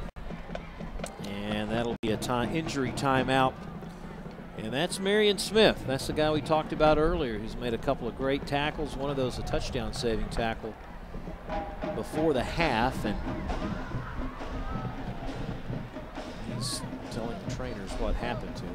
You know, the Cards have been without Gabriel Sanders for the most part this year. The junior running back had a concussion. They've been without Blake Williams, the defensive end, with a knee injury. And just some tough luck for the Cards early in the season. And Coach Ronnie Mullen said if we can really ever how to figure out to finish a game, we'll be in pretty good shape. We need to finish a game, and really likes his kids this year. They just haven't quit despite the 1-8 record. And Marion Smith will leave. So 3rd down and 7 it remains as they escort Marion Smith to the near side. You know, the last time the Vikings went winless in district was 2008. The Cards, they haven't been winless in district since 1994, so 20 years. Something's going to change. Agent Ponce will send Hamilton to the right side. There's a handoff straight up the middle and diving to the 6-yard line. That's Nelms. It'll be 4th down and needing about 2 yards. 4th and 2, trailing 17-15. And decision time here for the Vikings, and they're going to bring out Garcia, who is the holder, and a field goal attempt by Aguilar to tie this game up. Well, give them a 1-point lead. To take the lead from 23 yards. And this one is high enough into the night. It is perfect. And a 1-point lead on the 23-yard field goal. A lead change. It is 18-17 Nimitz. Now, Mr. Aguilar, the senior, perfect. Good hold by Garcia. And the field goal perfect. And Nimitz, the shot in the arm that they needed a possession and some points, and they get both. A nice drive. Well, it was like an extra point. And a lot of those runs that set up the three-pointer by Christian Nelms, time and time again, the Cardinals were like right on the quarterback. They pretty much surrounded him. He barely gets the handoff away, but when he does, because of the pursuit by MacArthur, there's just like a lot of running room for Nelms. A 6-minute drive. Kind of answers what we started with out of MacArthur, as they went 65 yards. So Jose Aguilar gives his team the lead. And set to kick off. They'll angle it here to the right side. Harden waiting for it. Up with a hand and secures it at the 34. Yeah, First possession for Mac here in the second half. The rare time that any team kicked it straight away, that was like right toward the end of the first half. And Vikings Juan Sands, he made him pay with like a 40-yard return. It set up the Vikings in a really good situation. So we jokingly knock the directional kicks all week, and and do a good all job year, of it. but it seems to work. A difference of philosophy. We've seen it a lot this year, not only from these teams, but from everybody. Running play, mark it off at 15 near midfield, and a Josh Howell 1st and 10 run. Josh Howell rips off 17 yards. This is the type of game that you see some unlikely heroes, some guys that don't play a lot or contribute a lot, and only Howell's second run of the night, but it was good for a first. From midfield, 1st and 10 Cardinals. Corinne Lynch. And Lynch able to escape one, but not two more as they dive over the top. And one of them was Devon Duro, number 7. First one to hit him, though, was Micah McGee. Junior linebacker wrapped him up at the line of scrimmage and held on long enough for one of his teammates to finish the run. Spencer Smith now in as an offensive tackle, number 77 on the right side. 2nd down and 9. They scrimmage at the Viking 49. Three receivers bunched up to the near side. Here's a toss left. This is Howell, and Howell met at the line of scrimmage, has stood up, and finally goes down. No gain at all. Late shoving there. In the middle of it, Reedy will come out. Vikings did a good job of containment. Those last two runs by Howell, he was able to turn the corner. This time they shut that down, and pursuit caught him at the line. Third down and just over 9 yards needed. Two receivers on either side. Vikings now, they hold back. They almost show blitz. Lopez has time, scrambles, looking, throws, and overshoots Tyson Harden at the 30. That was his first attempted pass of the second half. You might have noticed that Nimitz left one linebacker, Jordan Chapel, number 31, just back. He pretty much just shadowed the quarterback, Lopez. Byron Collins back deep with Sherman. Justin Sherman, it hits at the 23, takes a Cardinal roll of about 8 more yards and goes out of bounds at the 13. 4:02 remaining here in the third. It is 18-17 Nimitz on the 23-yard field goal by Jose Aguilar. And the second possession for the Vikings. Former Cardinal Kane Harden kind of keeping up what he's been doing. He's quarterbacking Texas Wesleyan during their return to college football.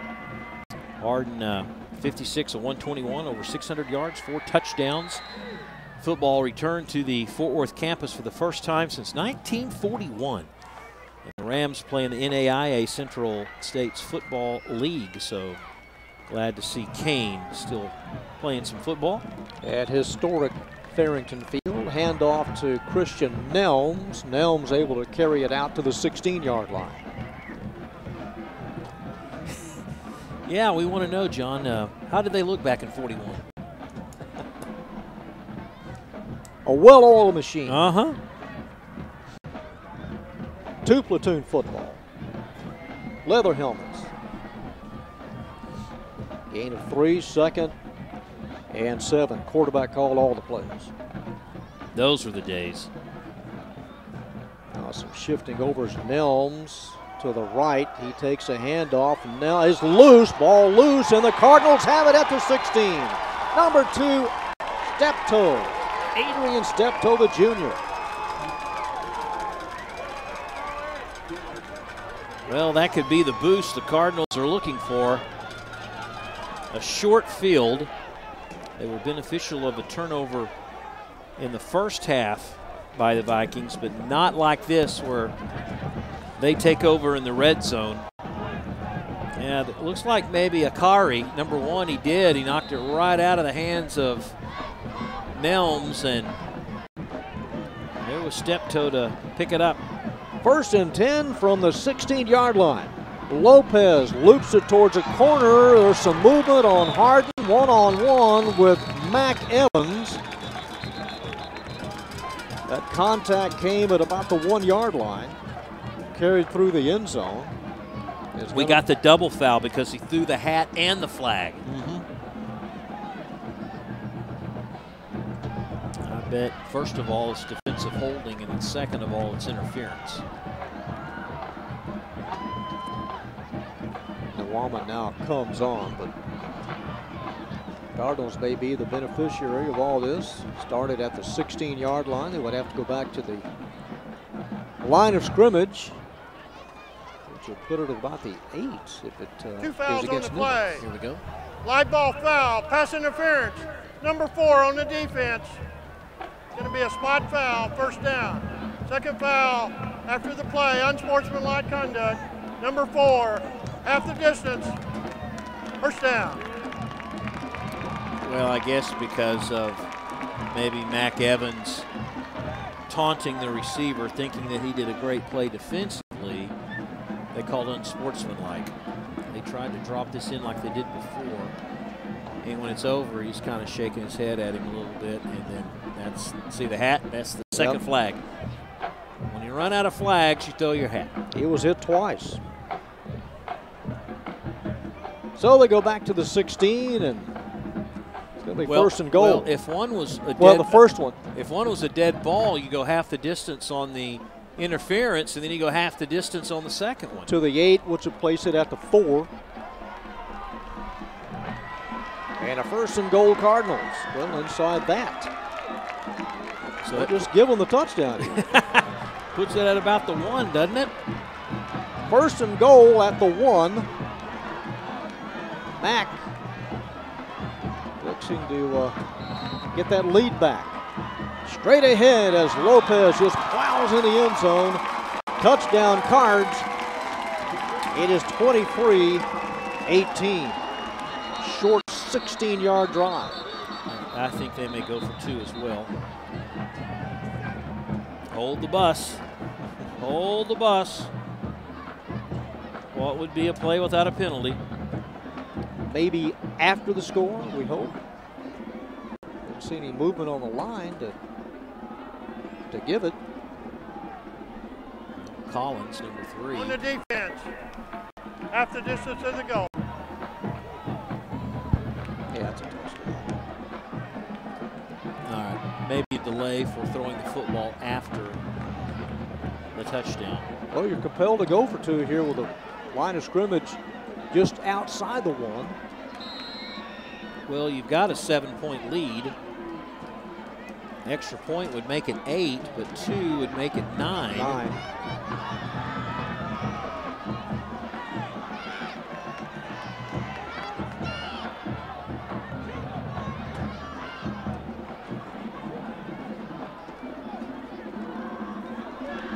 Lopez, flag dropped, and Lopez belted hard at the 1-yard line by Micah McGee. 10-yard penalty. Repeat the try. Offensive holding on the line. Abel Garcia, number 71, called for that. If he made the 2-point conversion, then you take the penalty, obviously. If he didn't, then tack it on after the play. Well, apparently he made the 2-point conversion, so that'll push him back, and I would say go for the extra point. And here comes Singleton and Burris, Feliciano, and where is Yavarino? There is number 84. Yeah, Feliciano's the holder, so you see him out there. It's a 29-yard extra point. This to make it 24-18. Straight on. Good snap, good hold, and the kick is perfect. Extra point good from long range. Well, we'll start with the touchdown. Nothing fancy. Quarterback keeper right up the middle. Gets a good surge from the right side of the line, and Lopez has the touchdown. They tried to go for 2 so they could make it a 7-point game. Now it's just a 6-point game. And a touchdown and extra point would give Nimitz the lead, but we still have a whole quarter and 3 minutes left of this one before anything's decided. But credit to Cardinals. I mean, they've caused a couple of turnovers, capitalized on both. That last one really deep in Nimitz's end of the field, and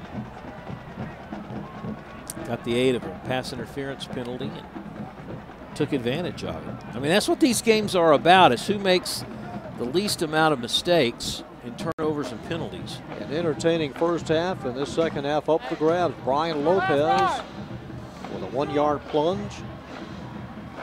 And the extra point is a 6-point contest, 3:07 remaining here in the third. And Pedro Yavarino, he's going to give it the full windup here.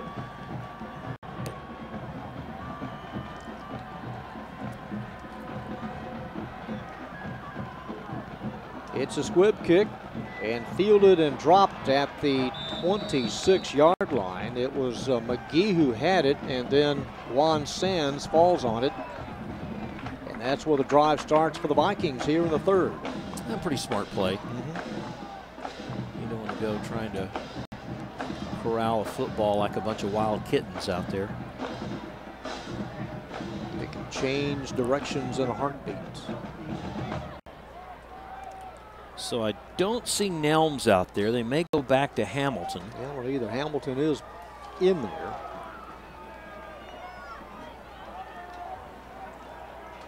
Lawson moves over, as does Cesar Garcia on 1st and 10. Handoff straight ahead, up the middle, and a first down run out to the 45-yard line. Derek Hamilton squirts through.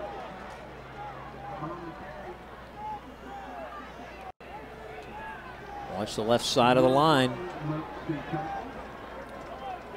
Vikings have earned a lot of yardage going right up the pipe. 17-yard burst for Derek Hamilton. And a first down for the Vikings. Both teams 0-6 in district play. From the 44, here's Hamilton again, and Hamilton lunges to midfield. Gain of about 6 for the senior. Yeah, had that 106-yard run against the Tigers here on ICTN. And then when they had played the Warriors at his best at 131 yards on just 14 carries. Pretty good average. Great average. A scrimmage right at midfield. Clock moving, 2:05 to go here in the third. 24-18, Mac on top. And nothing at all as Hamilton runs into the team picture. And slow to get up. He's looking back at his quarterback saying, that was not the play to call. Nothing at all with 1:35 to go. It's all according to how much leeway Coach Rogers gives his quarterback. If it's a pre-called handoff no matter what, or read what the defense is doing and then react accordingly. 3rd and 4. And Hamilton going to be about a yard short. It'll set up 4th down for the Vikings. Team that came in averaging just 16 points a game. Again, this is the type of game that you just leave everything out. You have no regrets on what you're going to do. There's no tomorrow. The season's over. You'll turn in your equipment anyway on Monday. Yep. 4th and a yard. And they've got it stood up in midfield, but he's got the first down. Hamilton took a pretty good shot on the face mask and was bent back, but has the yardage. Great second effort on Hamilton's part. Hit the line and bounce back. It's just a dive left right there. The linebacker came up to hit him pretty hard. Wasn't able to wrap up, and by the time the teammates grab him, it's too late. Almost jarred loose of the ball. Nelms on the stretch handoff, and Nelms collected at the 40. That may be the last play of the third quarter. And that will be as we take it down after 3, heading into the fourth quarter. The Cardinals leading Nimitz 24-18 on our ICTN season-ending game of the week.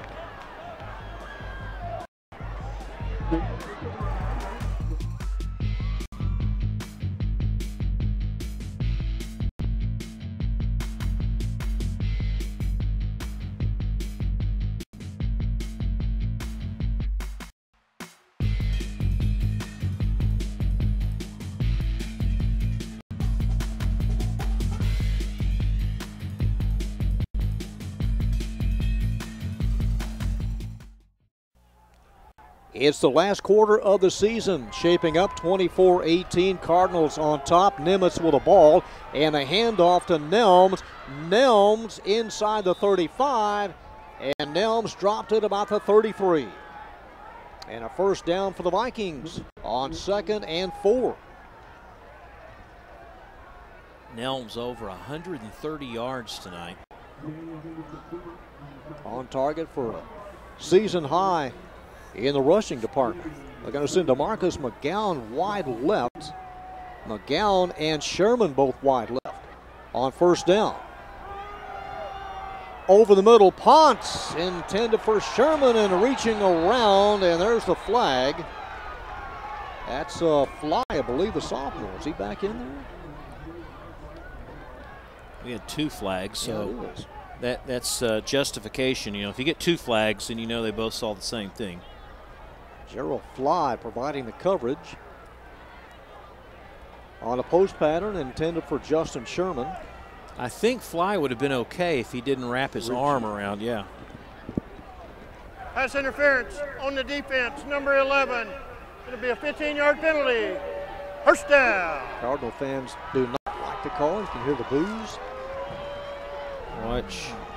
Well, maybe that left arm got around. From that angle, it looked okay. Well, he climbed the ladder, did Fly, the sophomore.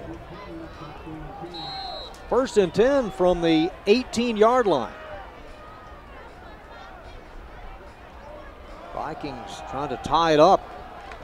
And dropped as soon as he got the handoff was Hamilton. Not much of a gain. See who that is underneath. Last man up, number 3, Daniel Henderson Silva. This is a defense where the linebackers make a lot of plays. Silva, Lazo Reyes, Singleton, of course, number 33. Second and 10. Ponce stays in the pocket, throws a strike and a touchdown toss to number 11, Garrett Winters. 18 yards on the pass.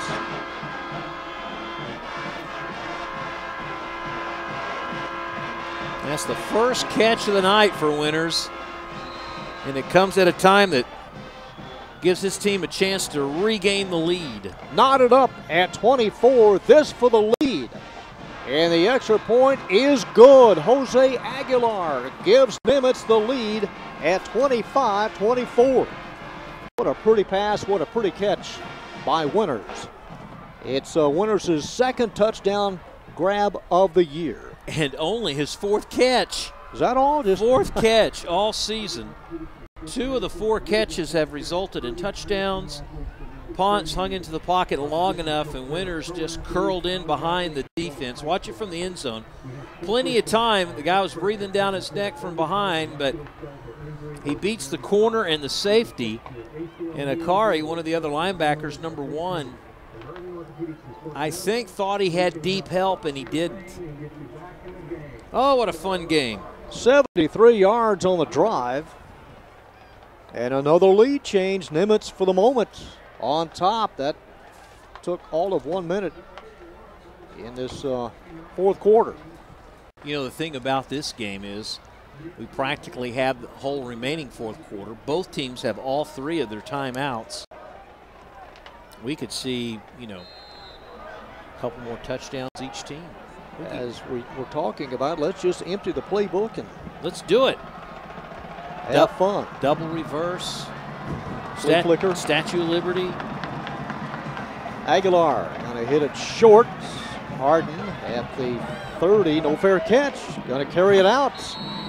And shoved out of bounds near the 40-yard line. You know, one play I haven't seen in a long time is where they leave the ball for the guard to pick up. Oh, the fumble-rooski. Fumble-rooski, yes. Why not? I haven't seen that play in ages. We've seen a bomb. We've seen a 2-point conversion, some 1-yard plunges. Some smoke bombs. Yeah. Courtesy of the student. Now, there's another one across the way for Nimitz. There's another one lit up. I think they're vaping. From the 39. First and 10 Cards. Handoff up the middle, a huge hole and a run of 11. Karen Lynch, 11 yards on the quick first. 25-24, Nimitz on top. Trying to collect that first district win of the year and only the 2nd overall. From the 49 of Nimitz. Lopez high snap, juggles it, pulls it down, looking, throws on the run, and caught at the 37. A nice sliding grab by number 12, Jacob Reyes. And a player down for Nimitz. It's one of the defensive backs, Myron Collins. If he got kicked at the end of the play, he's holding his stomach. I mean, both players at the end of that going down to the turf. Yeah, I think he might have got hit in the stomach. Nice catch. And, yeah, just he kind of rolled on top of the foot of the receiver. So he's up. He's okay. Might have knocked the breath out of him a little bit. You know, they have those pads now that go all the way from the back down all the way to the waistline. They try to protect these young men as best they can. So Collins to the sidelines. It's a first down for the Cardinals. They have it at the 37, trailing by a point. Lopez has looked really good tonight. That one pass that he threw in the first half where he just dropped it in the guy's lap in the corner, that was a pretty play. Here come the Vikings up the middle, and that is a twisting run of close to 10 yards. Quinn Lynch. And some chatter after the tackle and a flag. Don't know if that's against Chapel or they're calling Lynch, but I mean, they were both spinning around, but I guess if it goes against Nimitz, it's going to be a hit after the play. And if it goes against MacArthur, it's something maybe the running back did afterwards. Let's listen in. After the play, unsportsmanlike conduct, number 31 in the white, 15-yard penalty, first down. Yeah, that's Chapel, 31. Costly.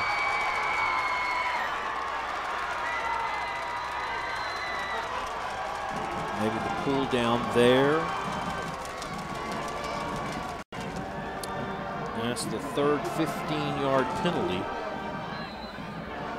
called against the Vikings tonight. Carries it all the way down to the 12-yard line. First and 10 Cards from the Viking 12. Senior Brian Lopez on the option keeper to the 10. Lopez shoved out of bounds hard and almost ends up in lane 3. Goes out of bounds at the 6. Oliver with a shove. Coming right at you. Fake it to the running back Lynch, and then a nice little shove to the ground. Carpet burn. Carnage all over the place. Second and 4 from the 6-yard line. Nimitz penalized 70 yards tonight. Let's see if Lynch may go. The play clock down to 2. They have to take a timeout. Their first of the second half. On second down and needing 4 at the lip of the cup here. Well, we got a couple of former Vikings that are making a career out of football. Both part of the Oklahoma Sooner program. Jay Bulware, Sooner Special Teams Coordinator, running backs coach. 5th year in Norman after spending time on staffs at Auburn and Iowa State. Ex-Longhorn mentored OU's all-time leading rusher. Perrine now with the Redskins. And on the other side of the ball, ex-Viking Kerry Cook's 3rd year as the defensive backs coach. Came from Notre Dame after 5 years there. He's been at Wisconsin, Minnesota, and Western Illinois. All-time Big Ten safety at Iowa and played for Minnesota, Green Bay, and Atlanta in the NFL. Excellent resume by those two. Yeah, absolutely. They got a big game against TCU this weekend. A lot on the line in that contest tomorrow night. Second and 4 from the 6-yard line. Vikings put 7 in the box. Here's a pass. It is caught and a touchdown. A quick strike. And another lead change. That's Joseph Nwama. Had one in the first half and has another one here in the second. Has the Vikings run? Oh, just one. The quarterback sneak has been the only score that they ran in. Everything's been a pass. And they got to go for 2 again. 1 won't do them any good. They got to get 2 to make it a 7-point lead. Referee says, hey, let's reset the play clock.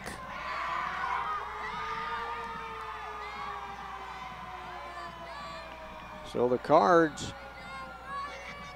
on top. They're going to move it over to the right hash mark. And you would think maybe Lynch could be involved in this, or Peoples. Will they pass it again? Lopez sprints out, looking, and is dropped. First met by number 6, the pull down, Christian Nelms. Also number 26 on the play, Micah McGee, the junior linebacker. So a pair of 6s. We'll start with the touchdown, and just a nice little slant right in the eye of the defenders. Beats Collins on the play. But then the Vikings turn around and step up on the 2-point conversion try. They don't even allow Lopez to get the ball out. Here it is again. Watch the rush from the corner, like you said. Nelms, and then he gets help from McGee. So those two thwart the 2-point conversion. MacArthur with the 5-point lead. Under 10 minutes to go. It's, you know, at this stage of the game, who's going to be the first defensive unit to stop the other? That's the way things are going right now. You're right. Yeah, you need a stop and take some time off the clock. Lopez has thrown for 3 and run for another tonight. So the seniors had quite a season finale here at Ellis Stadium. 30-25, the Cardinals on top. If they hold on, it could be their 4th in a row in this series. They haven't done that since the 70s, 72-75.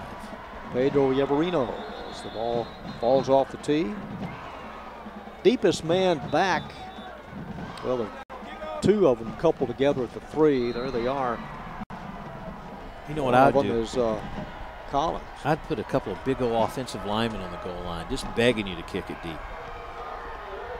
It's high, it is short, caught at the 26, and that is number 12, Cesar Garcia, senior, and Garcia crosses the 35,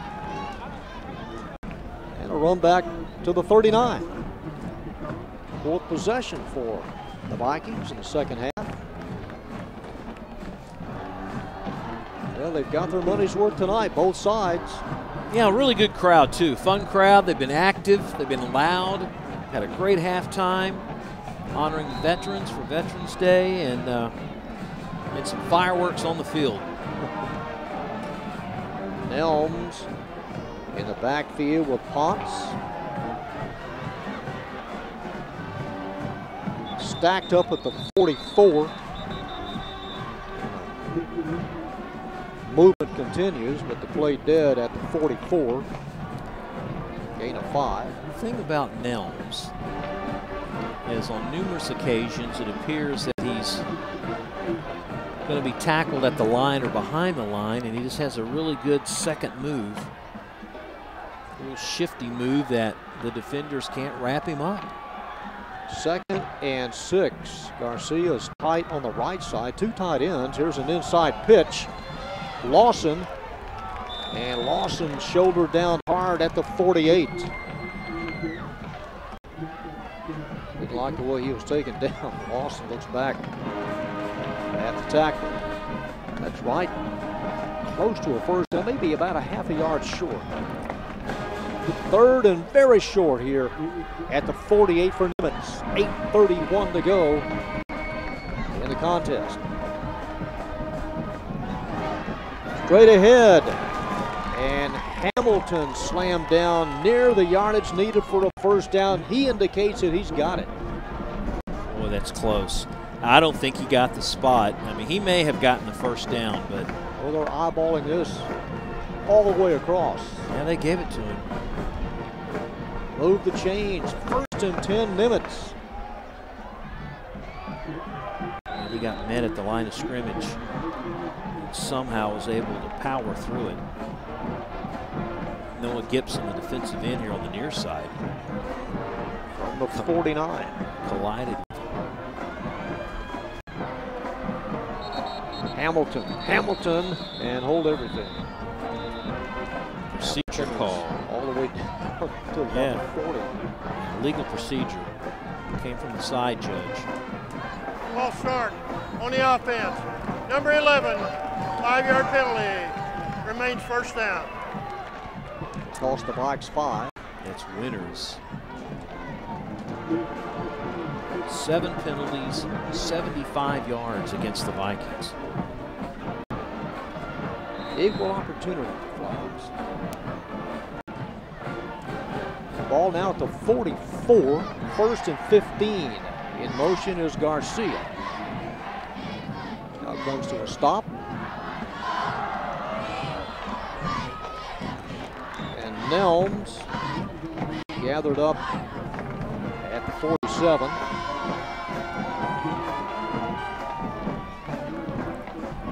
This is second and about 12. With 7 minutes, closing in on 7 minutes of the game, and second and long like this. It begs for a bomb. Well, this could be the turning point of the game, whether or not Nimitz can overcome the distance, and can MacArthur make a play defensively to stop it. Second and long. Ponce wants to pass. Loading up. Throws. It is intercepted at the 41. And a collision. One of them is Sherman. Trying to see who the other one is. Oh, picked off and then upended. I think he dropped it. I couldn't tell from this angle. You look at the line judge right there, saying incomplete. I think a sure thing. When one of his teammates hit him, I think it jarred the ball loose. The offense is still on the field for Nimitz, and that turnover falls harmlessly to the ground. Ill-advised toss by Ponce right into the thrones of the defensive guys, and look right there. Ooh, I thought he had it. Who got him? Singleton? Sideswiped him. I don't know, guys. I think from that angle it looked like he had it. Picked it off. Yeah, nonetheless, just 3rd and long. 3rd and 12. Ponce throws. It is a little bit behind the receiver at the 41-yard line, intended for Garrett Winters. Oh, you hate to take a shot like that and not end up with the ball, but well, looks a little bit the other way. Yeah, with 7 minutes to go, Coach Rogers is pretty much going to have to rely on his defensive unit. Just like you said, needing to stop here. Anybody on defense in the 4th. Sherman back up, that's a good sign. In punt formation is Aguilar. End over end, hits at the 20, and rides the sideline for about a couple of yards. About the 18-yard line, that's where the Cards have it.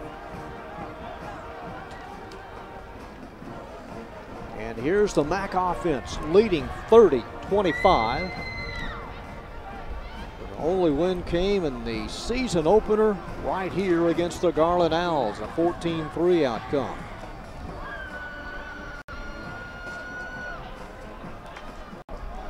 From the 18, Corinne Lynch. This is about the deepest the Cardinals have had to start in this game. Lynch, the running back. Lopez looking left, swing pass, caught. Running room, Feliciano, near the 25.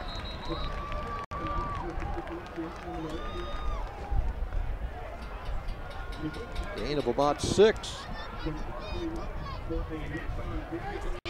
Feliciano caught the game's first touchdown pass in the first quarter.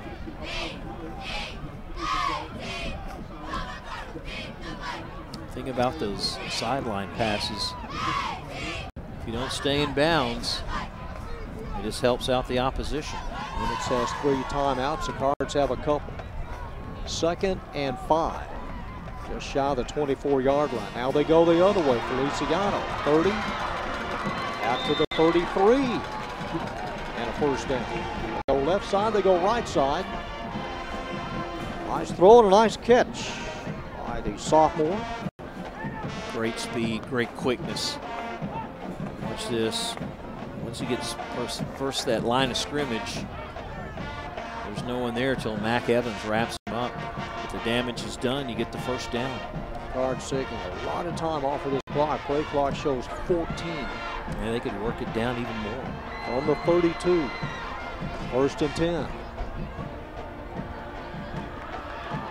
Crossing the 40. The pile continues to move straight ahead. Whistle just now blows, and it's a first down. And a player shaken up back near the line of scrimmage for the Vikings. That's Sands, number 20, the linebacker. Got tangled up, couldn't get up. It's a run of 13 yards and a first down. So back-to-back first down plays by Big Mac, and nursing that 5-point lead. The series closing in on the 50-year anniversary. You see what has transpired since '05, only 3 Nimitz wins. 6, 10, 13. MacArthur going for number 4 in a row. That doesn't happen very often. Sands being helped and will limp to the far side. It was 17-15 Mac at halftime. So Nimitz going to be without Juan Sands for the remainder. I would say, you know, both coaches do a really good job of the 2-platoon system. I would say there was 6 minutes to go, the last game of the year, crosstown rivals. Just put your best athletes out there. Just have your 11 against your other best 11. There you go. You know, as long as they can play the position. Right. Josh Howell, now the running back from the 45. On first down, Lopez, here's a toss to Howell. Penalty marker dropped. They may have moved early off the line. Howell cut down at midfield, but this one coming back. Yeah, a little shift, you called it. Illegal motion. Number 4 on the offense. 5-yard penalty. Still started first down. towards the line of scrimmage.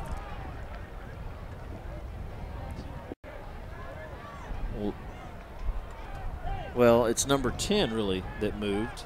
And that's Nuwama anticipating the count. It'll cost them 5. That places it at the 40, first and 15. Corinne Lynch back in there, number 26. And Lopez will keep it and gain nothing. Number 9 from behind, Jalen Oliver on the tackle.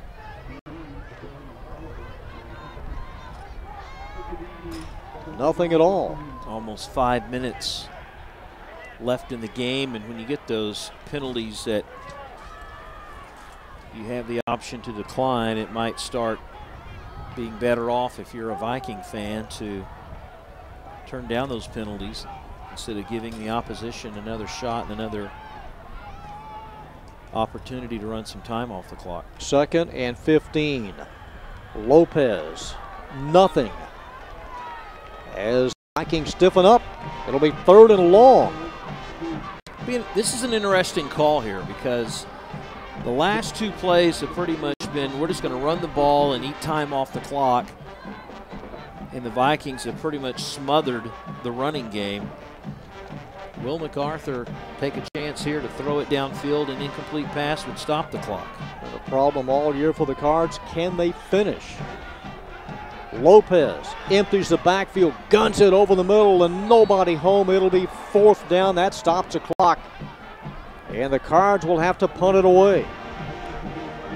Well, John, that's the chances you take. I mean, you connect the big play, you put the game away, you get the first.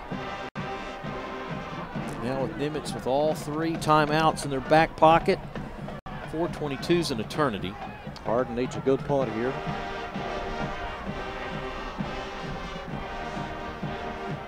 Sherman drops back with Willie Lawson. Sherman gets away from it. It rolls end over end and will be downed at about the 17-yard line. Decent punt with a roll. Good punt with the roll. You know, second guess of special teams.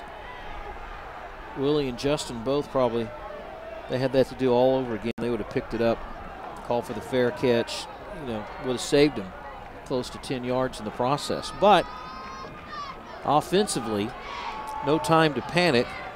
And for MacArthur, they've got to lean on the defensive side again. It's Lawson and Nelms in the backfield. Aiden Potts, 82 yards away from the Cardinal end zone. It's a handoff and coming left and a loss of a yard. Nice play, well diagnosed. Nelms sandwich loses a yard.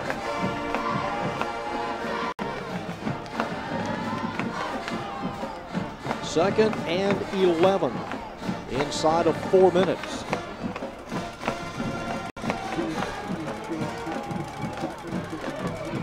(30-25) Cardinals clinging to a 5-point lead. Potts throws. It is caught and not much at all. Almost parallel to the line of scrimmage. That's number 12, Cesar Garcia. Senior, back to the original line of scrimmage. It'll be 3rd and about 10, and the Card defense urging their crowd to stand up and make some noise here the final 3:30 of the season.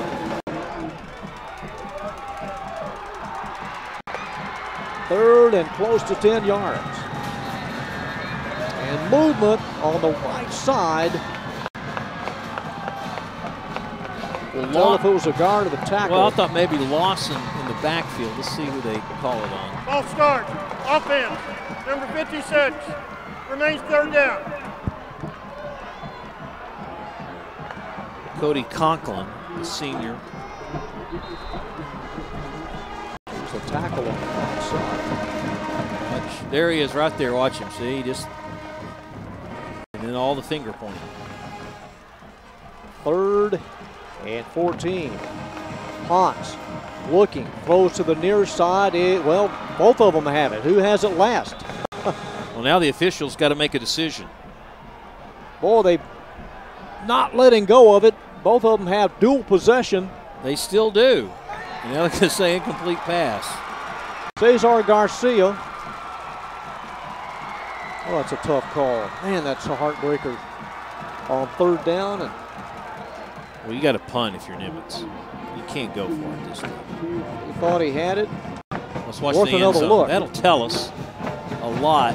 I mean, he comes down with it there. I mean, that's inbounds. Catch. That's, I mean, if it's tie goes to the offense, that's a catch. You know, unless, you know, they didn't say juggle, they just said he's out of bounds. Well, the Vikings are going to have to punt it away here on 4th down. Here's the rush. It is high, and it is caught at the 49. Number 10, Joseph Nwama.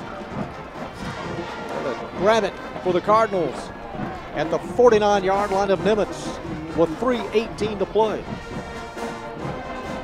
That was an interesting play, that 3rd and long.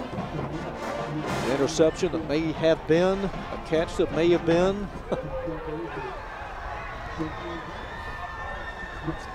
Some tight calls here in the second half. From the 49, leading by 5. Going to stay with Corinne Lynch alongside of Lopez. Lopez hit first by Vegan, number 24. They yanked the ball out of his hands, but they already called him down in the process. Loss of a couple of yards. 2nd and a dozen. Under 3 minutes. Nimitz still has all 3 timeouts. I would say you'd have to use one of them after this. From their own 49.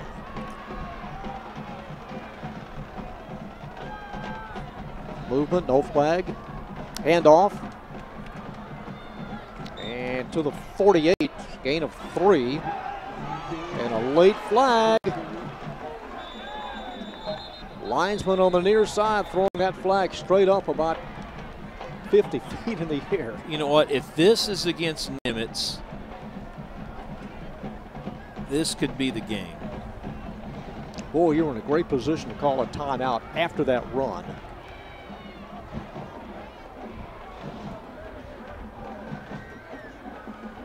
Let's listen in. It's over. We got an unsportsmanlike number 9, number 1, and number 9 on the offense. Oh, the double 9s. Oliver chairs. Excuse me, 3rd down. So if you're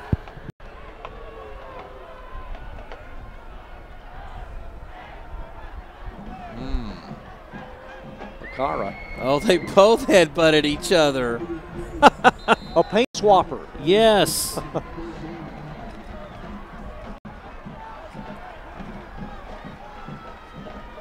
And that'll set up 3rd down and needing 9. Handoff, and that struggling is Lynch like a worm in hot sand trying to make something and get loose, was tied up. Another timeout by Nimitz. It's at the 44. You know what that offsetting penalty did? It saved Nimitz a timeout. They were about to call timeout until the flag was thrown. And the offsetting penalties, it stopped the clock. Rogers didn't have to use a timeout, so now he still has 2 left. You can thank him for being a bad boy if it works out. Yeah.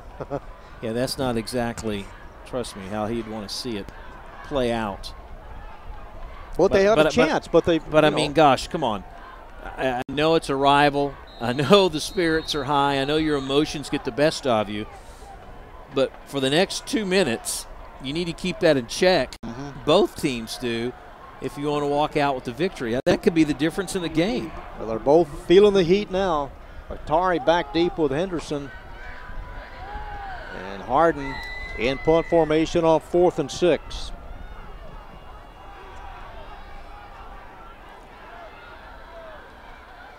And here they come up the middle. Gets the punt away. Hits at the 20. And number 12 able to put his hands on it. Reyes at about the 21-yard line. So the Vikings have a chance. 79 yards away from the Cardinal end zone and with 2:06 to go. And a couple of timeouts. Well, you practice in July and August, and it comes down to this. A chance to win this game, albeit long distance, but you have a chance, trailing by 5. From the 21, Aiden Ponce looking down the rail, left side. Garcia is there. Cesar Garcia, the senior, able to hold on to it, but it out of bounds at the 37. Man, what a play by Garcia. His 2nd catch of the night. Gets past the defender, right over the shoulder. Great concentration. And with under 2 minutes to go, plenty of time on the clock, the Vikings are in great shape. Aiden Ponce with a beautiful pass. Oh, outstanding. From the 37. And a stoppage here. Vikings take their 2nd timeout. Oh, it is a Fisher cut bait time here with 1:59 to go. That was a great play, wasn't it? Got him out of jail. Once the end zone, he just waited and waited. Again, had time to throw it.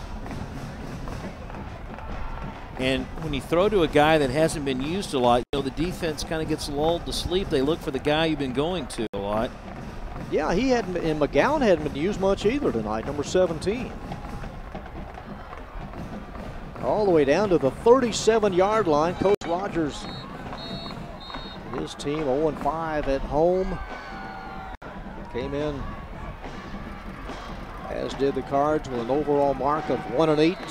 Now they got a full house backfield. The deep man is Nelm. Now they shift over to the right. And Nelms, 35, 30, Nelms to the 10, to the end zone. Christian Nelms steps 37 yards, and the Vikings take the lead. Well, for Viking fans, you look up and you go, wait a minute, there's still a minute 50 on the clock. That happened too fast. 31-30 Nimitz. Christian Nelms' 6th rushing touchdown of the year. And Jose Aguilar can make it a 32-30 contest. And before that occurs, a timeout. That is the last timeout for Nimitz. A timeout before the extra point attempt, but let's go back to the touchdown run. Yep, just a basic draw left. Cuts it to the outside, and no one touched him till he gets to the 1. Nelms using his speed and has really been a playmaker in this ball game. That puts him over close to 170 yards on the night, John. This is a good combo. Nelms and Hamilton in the rushing department tonight for the Vikings. Been a great 1-2 combination, hadn't it? Mm-hmm. So they got to go for 2. 1 point doesn't do them any good. Well, the timeout taken, and Aguilar comes out, and they'll line up to try to make it a 3-point difference. There's Hamilton, number 2. In motion is Lawson. Here's Ponce looking. Short pass and dumps it off, and wide open. Number 11, Garrett Winters. And the 2-point conversion works out perfectly. Winters lined up to the far right, and all he did was just work his way away from the football. Ponce goes to, there's Winters, top of your screen. See him, and he just starts going to his left, and they turn around going against the grain. He's wide open, outruns the linebacker, and they get the 2-point conversion. So Garrett Winters on the receiving end after the timeout. It is 33-30. Now the Cards have a couple of timeouts. And I don't know, Rob, this kickoff, see what they want to do here on the kickoff. If Aguilar wants to hammer it deep, you hate to give them yardage at about the 30-yard line on these short kickoffs, or maybe the 35. Squib kick. And let's see, they're going to have Sherman. Yeah, the same 3 guys are back. Middle deep has always been Chairs tonight, number 9 in the middle. And we'll see if Aguilar, yeah, he's going to back up.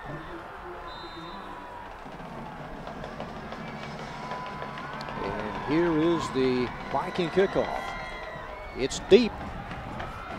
And that's the middleman, Chairs, drops back 4 yards deep and will down it. It'll come out to the 25.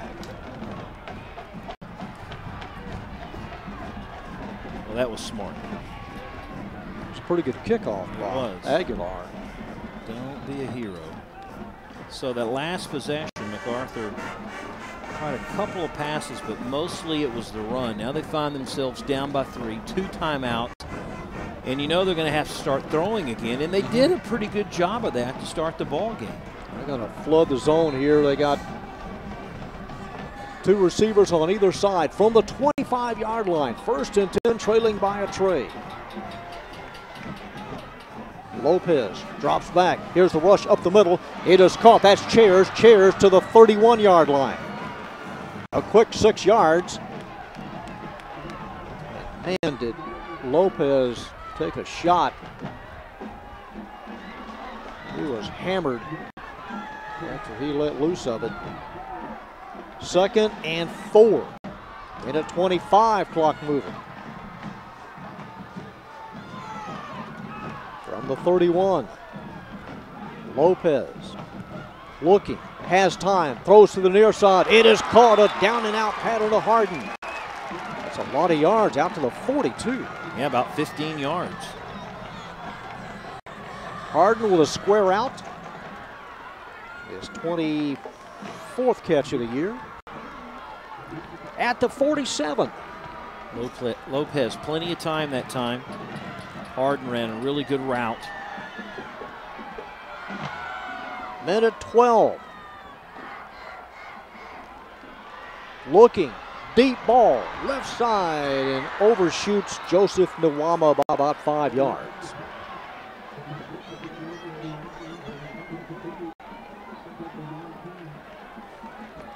Cardinals last scoring on a 6-yard toss to Nwama.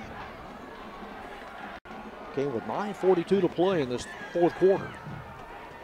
Well, it stops the clock. MacArthur with timeouts. You don't want to get all 10 on this play.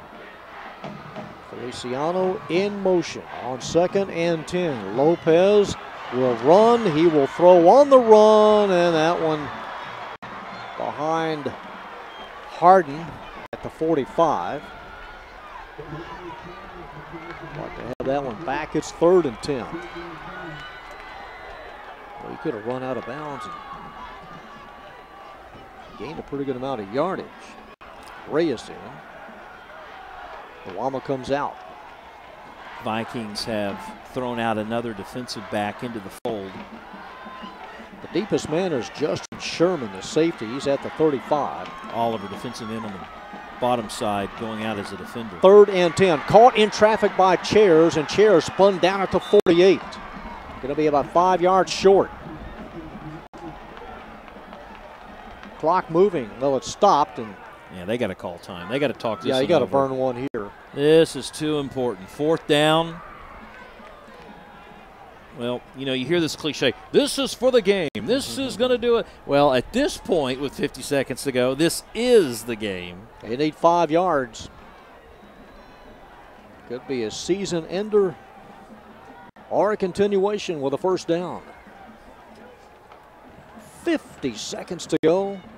A lot of scoring here in the 2nd half. It was 24-18 Mac at the end of the 3rd. And what a finish to wrap up the 2017 regular season. Offense has their instructions, and Coach Rogers telling his D11 just or hold him at bay here for one more play.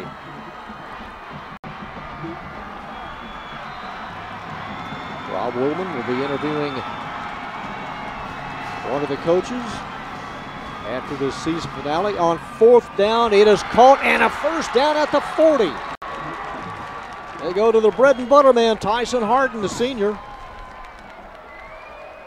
And a 1st down at the 40. Good route, down, out, knew how far to get.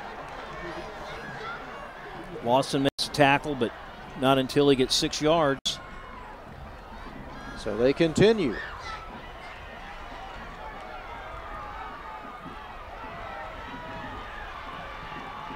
A lot of open field here to the right. Lopez, though, looks to the left. He throws, and a little bit low in front of Harden. That stops the clock with 38 seconds remaining, and 2nd down upcoming, still needing 10. Why not take it down to the last second, John? Well, it's been that kind of a 2nd half. Back and forth. Nice runs, nice throws. All 3 of our inner city games have been really enjoyable. You think these 2 teams are 7-0 in district play this year. Lopez drops back on 2nd and long. Throws. It is caught at the 30. That should be a 1st down. And it is number 12, Jacob Reyes. A gain of 11. Move the chains. Spotted at the 29. Just over a half a minute to play. Everybody standing on both sides on this chilly November night.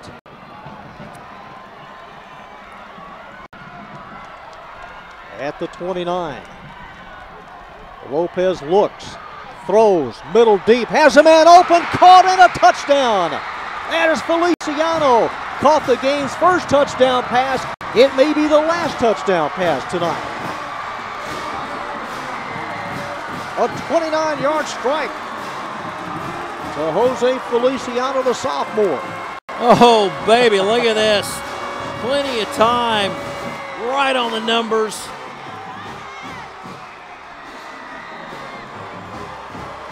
(36-33). They don't have the full complement of players.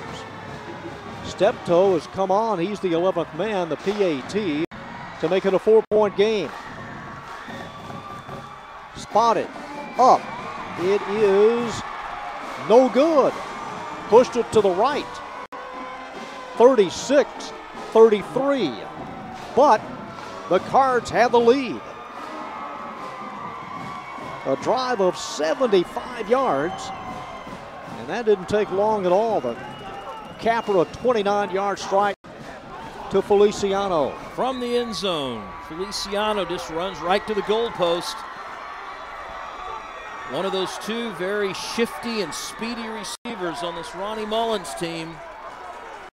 And the quarterback and his receiver excited now, but there's still 25 seconds to go. And a happy bunch of Cards on the near side, the home team tonight. Coach Mullins just 25 seconds away from collecting district win number 1. What a fourth quarter. 3 touchdowns by the Cards. Lopez signaling out Nuwama, Feliciano, and then Lopez with that 1-yard dive. 69 combined points. There's Rob Willman making his way through the crowd, across the track, and excited for our post-game interview. Pedro Yeverino to kick off. What a stem winding finish to this finale. Scooped up by Winters. Winters twisted down at the 30. Nice pursuit by the Cardinal kick team with 18 seconds to go. Right on the 30. Well, the Vikings went 79 on their last drive. Earlier in this half, they went 73. But no timeouts. And you have 4 defensive backs standing at their own 40-yard line for the Cards. Great game anyway by Ponce, the junior. They have left it all out on the field tonight, both teams. 1st and 10 from the 30. Ponce looking, it's a short pass, but over the head of Hamilton. Hamilton open in the right flat. Josh Howe was closing in. Stops the clock with 14 seconds. Got to go deep here on either side. First down would stop the clock.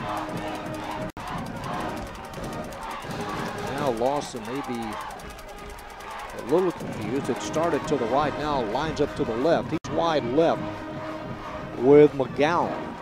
2nd and 10 from the 30. Looking left. Ponce throws and intended for McGowan. He went a little bit too long. The pass was about 10 yards to the 40, but McGowan had run about 14 yards. So it's 3rd and long. And what could be the game's final play.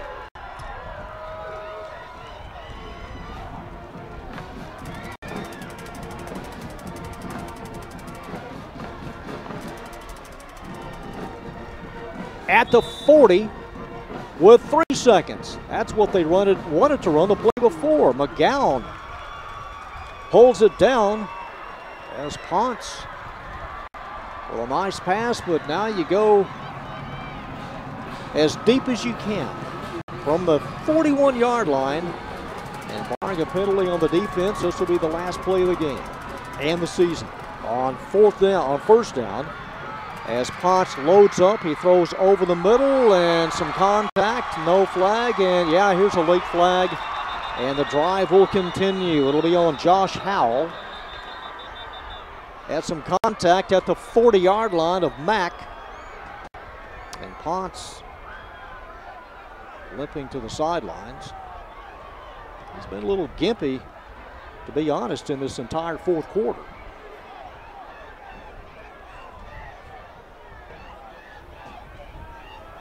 Pass interference on the defense, number 4, 15-yard penalty, automatic first down.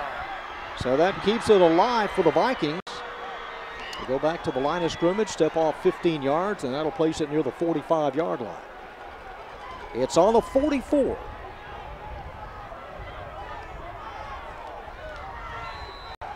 No time showing on the clock. And here it is. Ponce is pushed down from behind, is sacked, and that's how it'll end. Delikara on the push down as the Cards hold off the Vikings 36-33. What a finish for the regular season. Again, you would think these teams, both of them, were undefeated in district.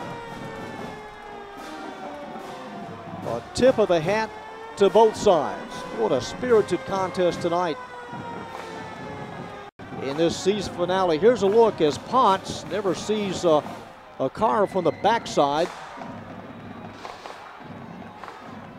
Noah Gibson also there to secure the tackle, but Aiden Ponce pushed down, and that is how it ends as both teams line up single file at midfield to congratulate each other. And we'll wrap things up here at Pella Stadium as the Cardinals win at 36-33.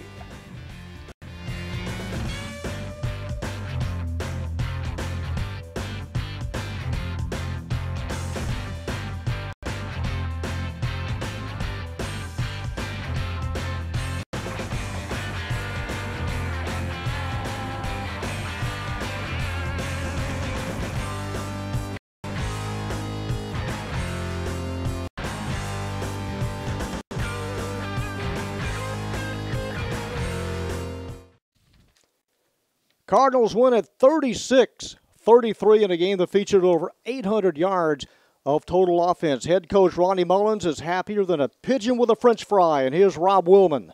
Well, just another boring inner-city rivalry. That's right. I tell you what, every time Irving, MacArthur, Nimitz, MacArthur play, it's always going to be a shootout. So it was again tonight. You did a lot of damage in the air. Did you think you could do that coming in? We felt like we needed to throw the football, and we did. We did it pretty successfully tonight. Started out early, did some good things, moved it down the football field, and then they showed that resiliency and came back and made it a football game. So. I call them little, but they're really big as they play your receivers, your little guys, Feliciano, right. Nuama. Yeah. They play big, don't they? They do. They both played great game. Everybody did. Kids, offensive line, just did a great job.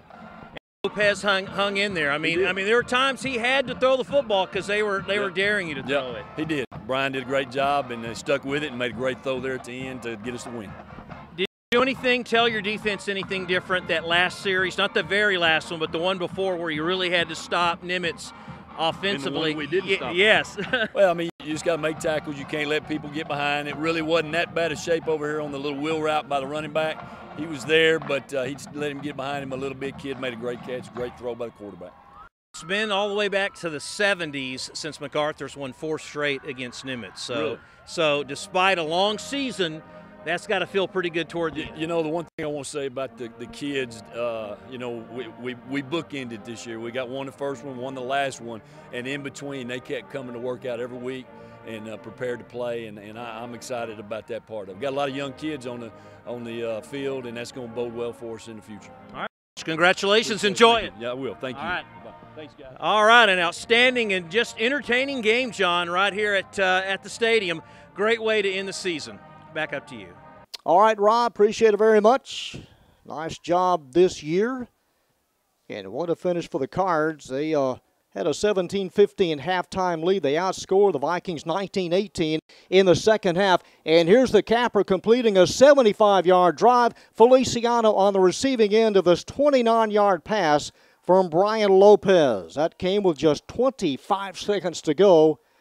And what a fourth quarter for the Cards. What a second half. Lopez with a run, the 2 touchdown passes, couple of punts, as the Cards hold off the Vikings and win it by 3. Mac has now won 4 in a row and 6 of the last 7 games in this series. They lead the all-time series now, 30 wins, 17 losses, and 1 tie. Final numbers for the Vikings: 20 first downs. The Cards had 21. 12 of 19 in the passing department, 153 yards up top, 308 steps, and a total of 461 for the Vikings tonight. 1 turnover. They were flagged 7 times for 75 yards. In addition to the 21 first downs for the Cards, 24 of 35 for Mr. Lopez tonight, 282 yards, 95 more on the ground, 377 in all. They had 1 turnover. They were flagged 5 times for 50 yards. The Cards in the year at 2-8, 1-6 in the district. The Vikings end up with a 1-9 record, 0-7 in District 7, 6A. Well, that wraps up our 2017 football season on ICTN. We invite you to join us in January for basketball. For our entire ICTN production crew, for Rob Williman, this is John Nelson saying good night. Our final score, the Cardinals of Mac, 36. The Vikings of Nimitz, 33. Until next time, so long from Ellis Stadium.